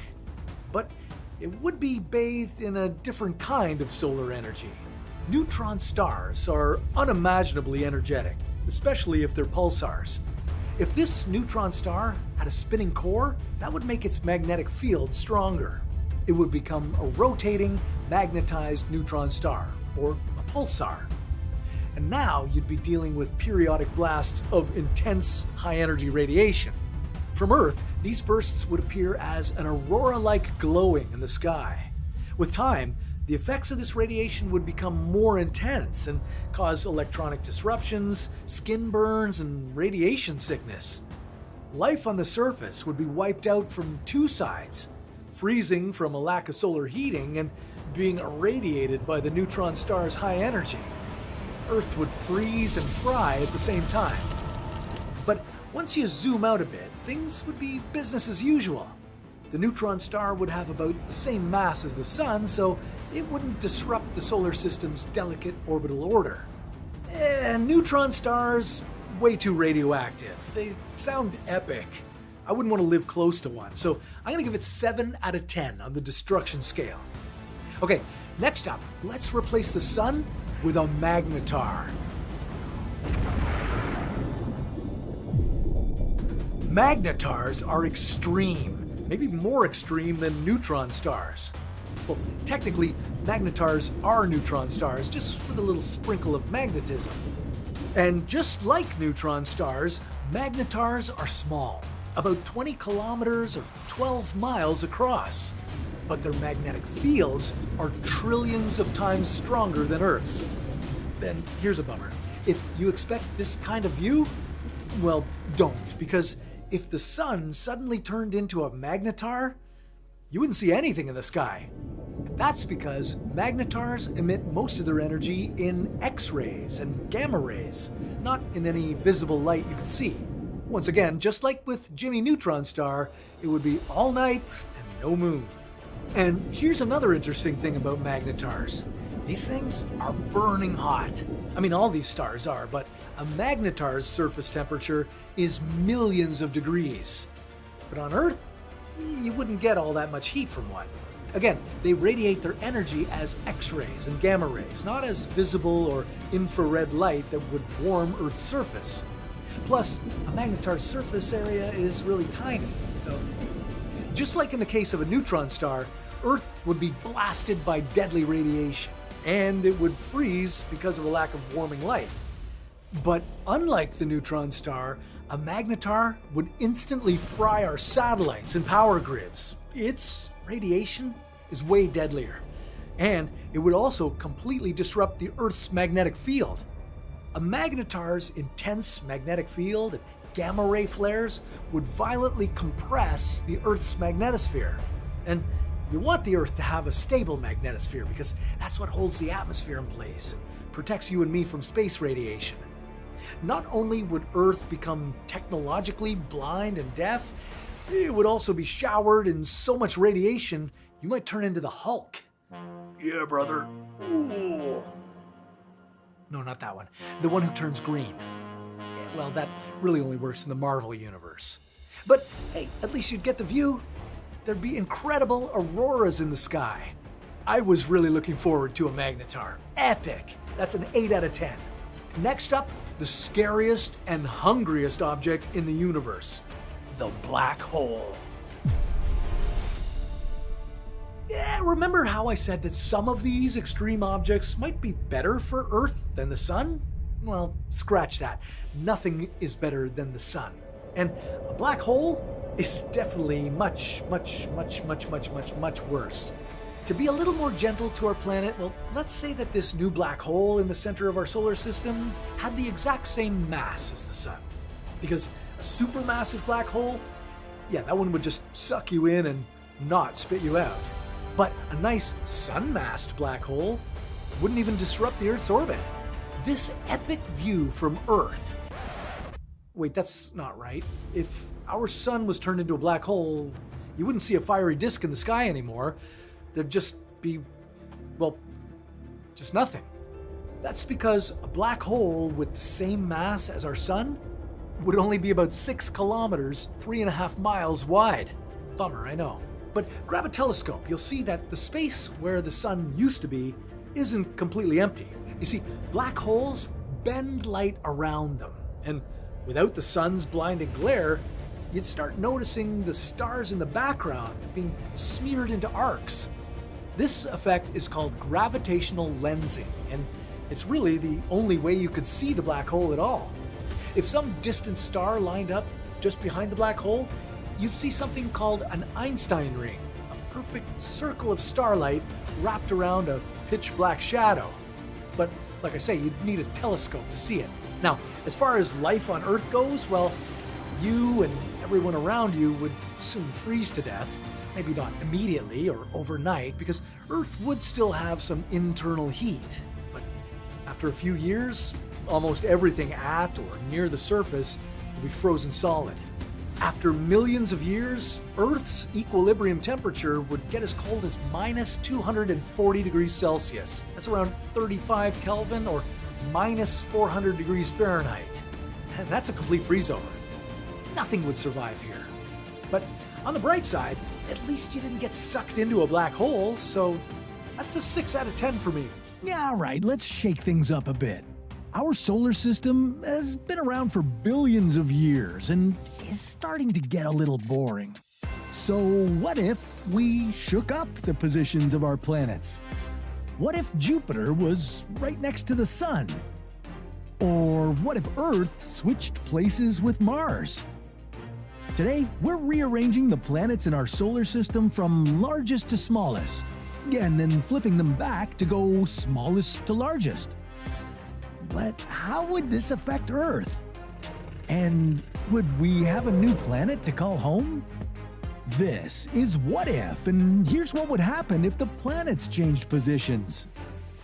Okay, first let's take a look at what would happen if the planets were laid out from largest to smallest, starting with the Sun. Well, this configuration has a big problem. But before we tell you what that is, let's look at how the individual planets would line up. Jupiter is the granddaddy of the solar system. It's more than twice as massive as all the other planets put together. It would move from its current position all the way to Mercury's spot, placing it less than 1/10 of its original distance from the Sun. Think that's a crazy idea?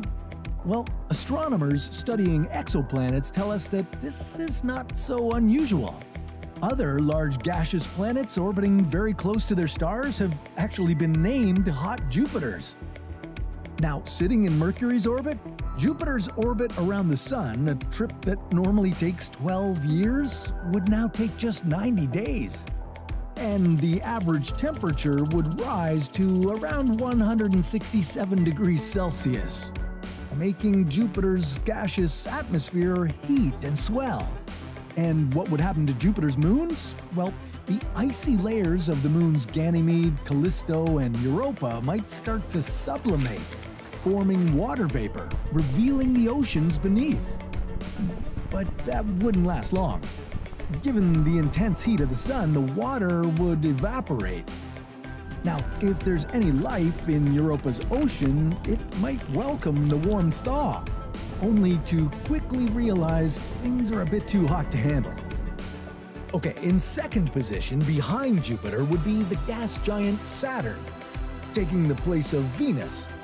Things would be warming up here, too.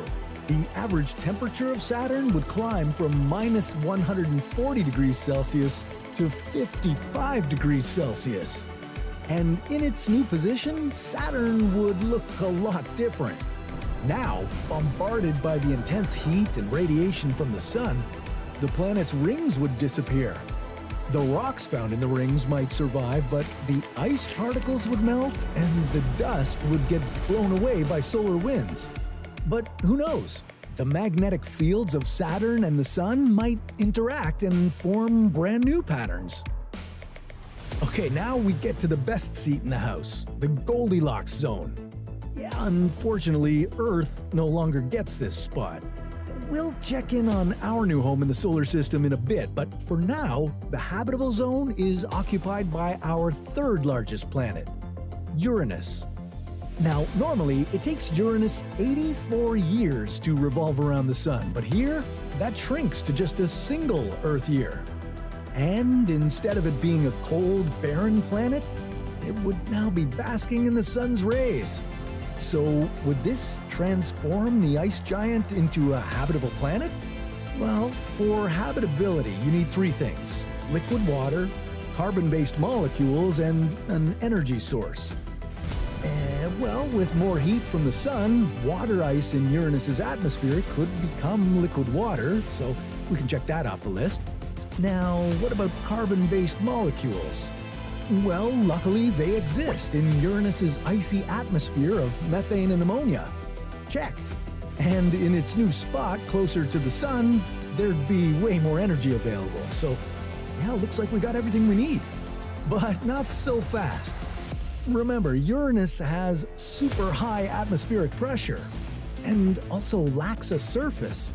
So the chances of this ice giant becoming Earth 2.0 are pretty slim. Maybe Uranus's moons would be a better spot to live. Or maybe things would improve for Uranus in a couple billion years. After all, Earth wasn't the most habitable planet at the start of its life either.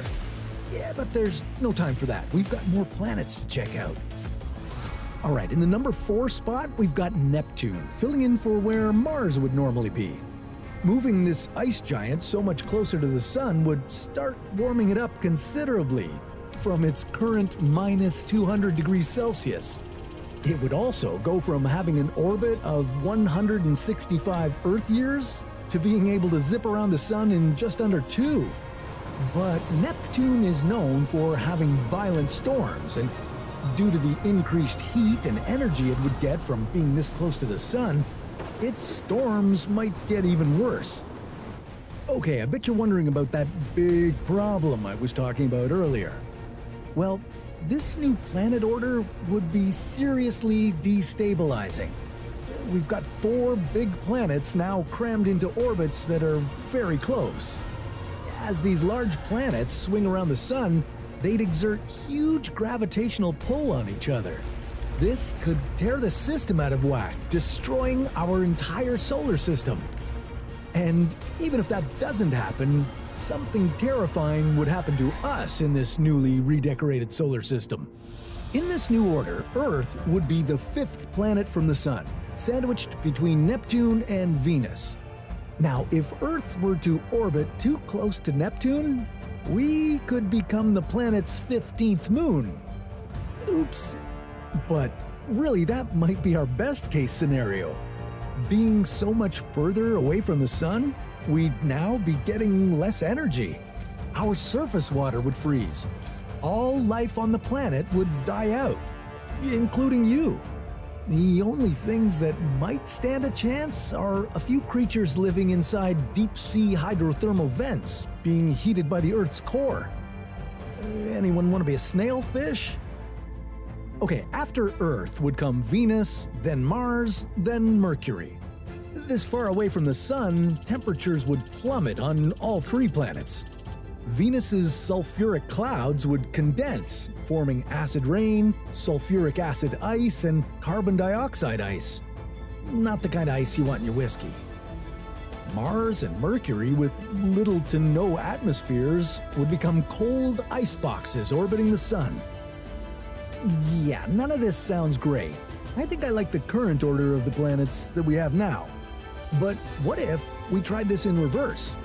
What if we arranged the planets in ascending order, with the smallest one closest to our sun? In this case, hot little Mercury would be in position number 1. Yeah, just like today, so far so good. In orbit number 2, we'd find Mars. Mars would get toasty, reaching an average temperature of 32 degrees Celsius. Like a hot day here on Earth. But any surface water might get vaporized, and carbon dioxide in the ice caps and in the soil would get released. Would this lead to a thicker atmosphere? Well, probably not, as the atmosphere would likely get stripped away by strong solar winds. So, unfortunately, the red planet won't become any more habitable with this new positioning. Okay, now we reach our happy place, the habitable zone. Would pulling Venus into the Goldilocks zone create ideal conditions for life? Sorry folks, it doesn't look good. Sure, Venus would cool off a bit, but not enough to sustain liquid water, which is essential for habitability. Venus's carbon dioxide-rich atmosphere makes things hot through an intense greenhouse effect. There's no water on Venus's surface and very little water vapor in the atmosphere. Even if a comet crashed and delivered water here, it would evaporate in the heat. So, big thumbs down for new life. And how about Earth? Well, we'd be in 4th place. This would mean we'd get just half as much sunlight as we get today. That's not so bad, right? Well, unfortunately, this means we'd freeze. Similar to our other scenario, maybe some small pockets of life could survive, but humans wouldn't stand a chance. Without being in that perfect habitable zone, Earth just wouldn't be the same. In 5th place is Neptune, which is closer to the Sun compared to where it is now. Now, Neptune's gravitational field might ward off some asteroids headed toward Earth. It would also make for a beautiful night sky, with Neptune shining brightly, second only to our Moon. Further down the line, Saturn and Uranus would swap places, with Uranus coming in and Saturn moving out. Probably wouldn't change things all that much. Jupiter moves from 5th place to 8th place, 6 times farther away from the Sun than before. That's a big change. 1 year on Jupiter would now last nearly 14 times as long as before, from 12 Earth years to 165. Its hydrogen and helium atmosphere would stay pretty much the same, but the weirdest thing that might happen? Being this far out, Jupiter's gravity would have an effect on meteors, asteroids, and other rocks flying around the outer solar system. And due to its significant gravitational pull, Jupiter would attract them and begin to fling them around the inner solar system. It would be like the late heavy bombardment experienced by the early solar system. Planets would get hit with significantly more asteroids than they do in our current formation. Ugh, I'm glad the planets aren't laid out from the Sun based on size. Big to small or small to big, either way, things wouldn't be good for Earth. We'd freeze and die. Life would cease to exist. Now, how did we get to the current order of our solar system anyway? 4.6 billion years ago, our solar system started off as a big blob of gas. Some of this collapsed due to gravity and formed the Sun, and other bits came together to form the planets. There was still a lot of gas and dust around, which concentrated into a dense, rotating disk. The rotation of this disk affected the positions of our planets. The smaller rocky planets, Mercury, Venus, Earth, and Mars, were pulled inward toward the Sun. And further away from the Sun, gas and ice condensed to form Jupiter, Saturn, Neptune, and Uranus. A second transformational phase began 3.8 billion years ago. The orbits of Jupiter and Saturn became locked together briefly, creating instability in the solar system. To counter that instability, their positions changed. Jupiter migrated inward and Saturn, Uranus, and Neptune migrated outward. After a few million years, things settled down, with all 4 assuming positions similar to where they are today. Regardless of how it all happened and why the planets sit where they do today, I'm just happy the Earth ended up in the Goldilocks zone. And based on this hypothetical, well, it doesn't look like any of the other planets would do as good a job housing humans, even if they were in the right spot. Let's just hope Earth stays right where it is for a long, long time. Now, what if the Earth was suddenly hit by a massive volcano that could destroy it? Well, then staying in the Goldilocks zone might be the least of our worries.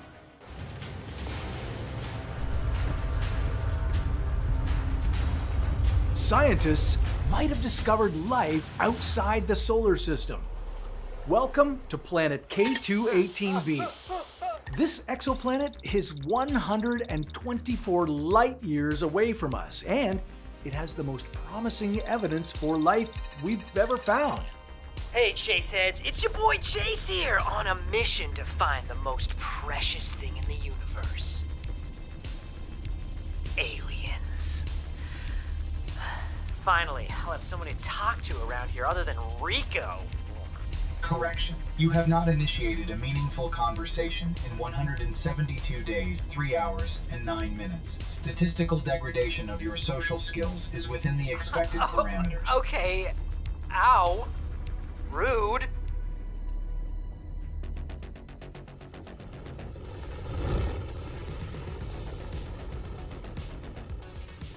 K2-18b is 2.5 times bigger and 8.5 times more massive than Earth. And it orbits an M-type dwarf star, which is cooler and redder than our Sun. Scientists don't know for sure whether this world is a super Earth or a mini Neptune, so we're sending our brave team member Chase to find out. It's possible this exoplanet has internal heat under all that dense atmosphere, which could mean that it's packed with volcanoes.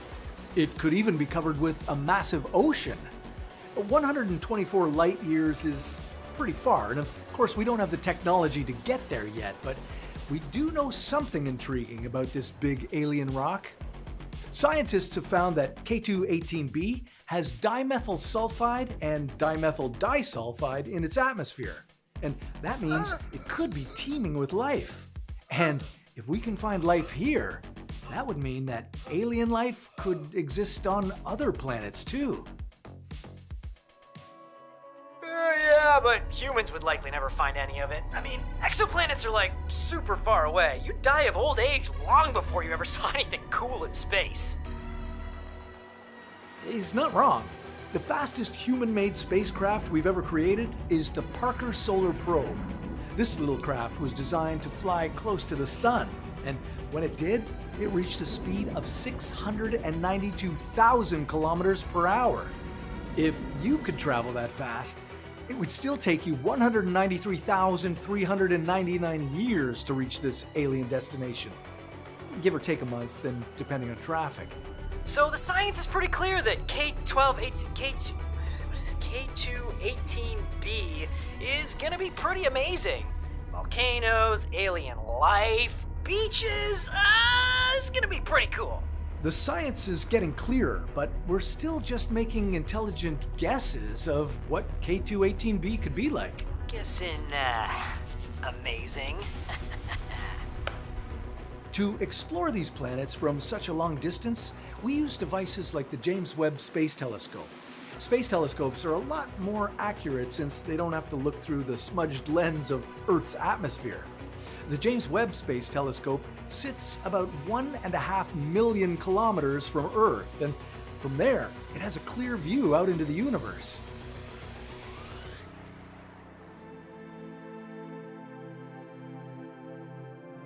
Hey, I'm right here, and the view is pretty clear, baby. Yeah, sure.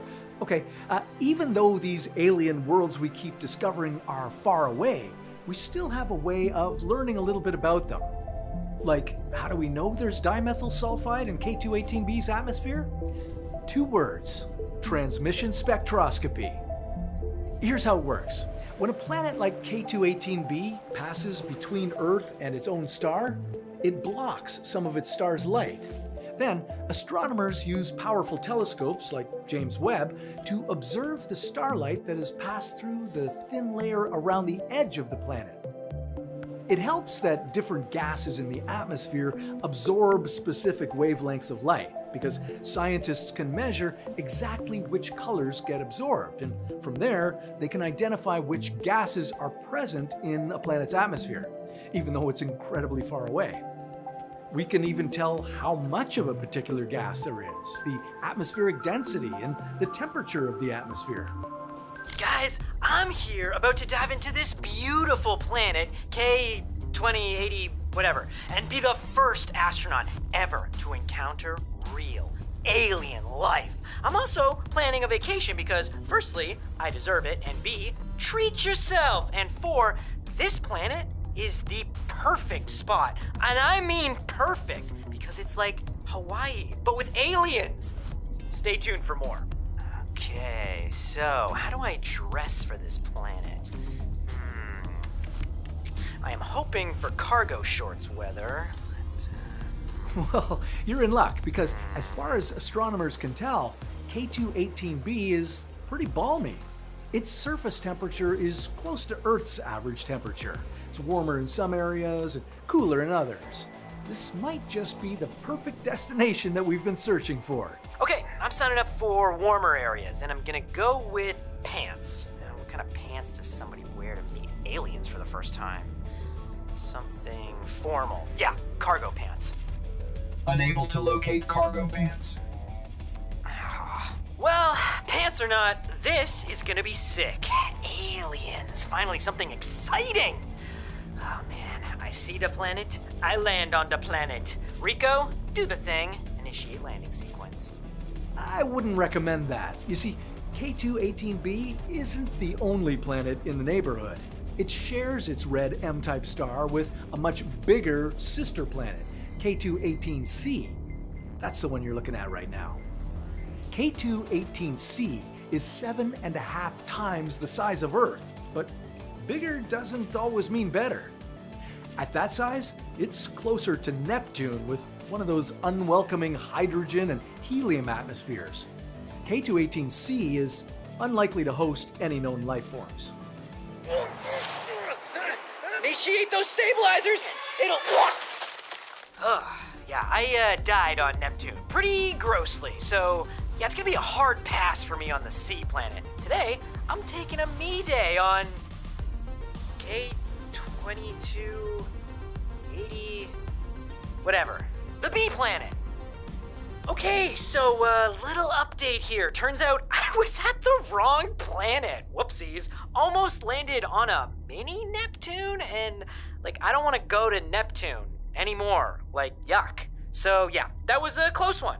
Luckily, I realized that in time, and now I'm on my way to this beautiful, correct planet.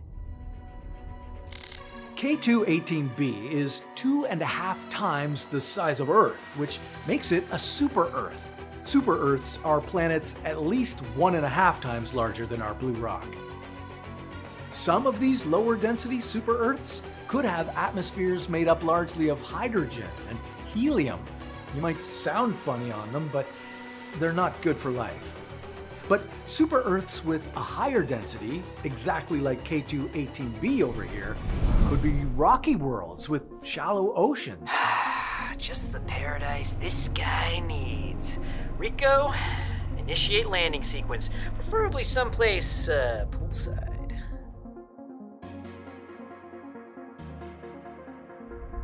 I have identified a series of volcanic islands. Yeah, I see them, genius. Alright, finally some R&R and a suntan. Danger. Unstable ground. Landing not recommended. No. I did not just almost land on the wrong planet to turn back now, Rico. Initiate landing sequence! Initiating landing sequence.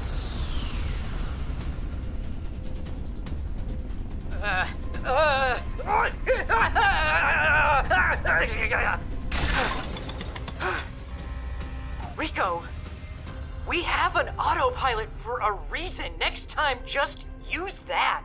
Oh my god, that was the worst landing. And I've piloted this thing before.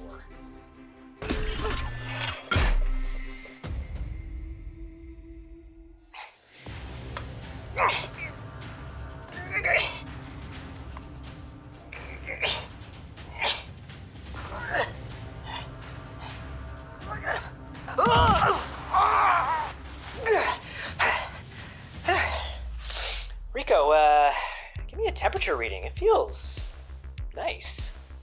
Temperature reading 16.15 degrees Celsius.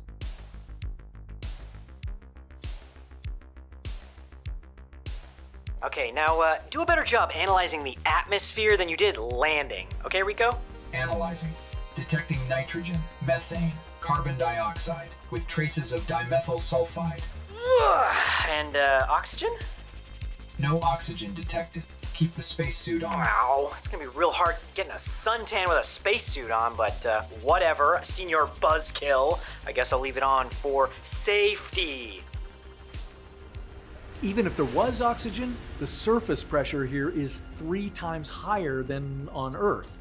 You need to keep your helmet on at all times. That's because the sudden increase in pressure could make your ears and sinuses implode, and your lungs would collapse violently. You'd be in excruciating pain, gasping for breath, with your vision blurring from burst blood vessels around your eyes. No. Didn't you get the memo, Peter? I am not dying on this one. No more Mr. Die Guy. Even with your spacesuit off, the thick clouds would prevent the sun tanning process. Well, thanks for the tanning tip, buddy.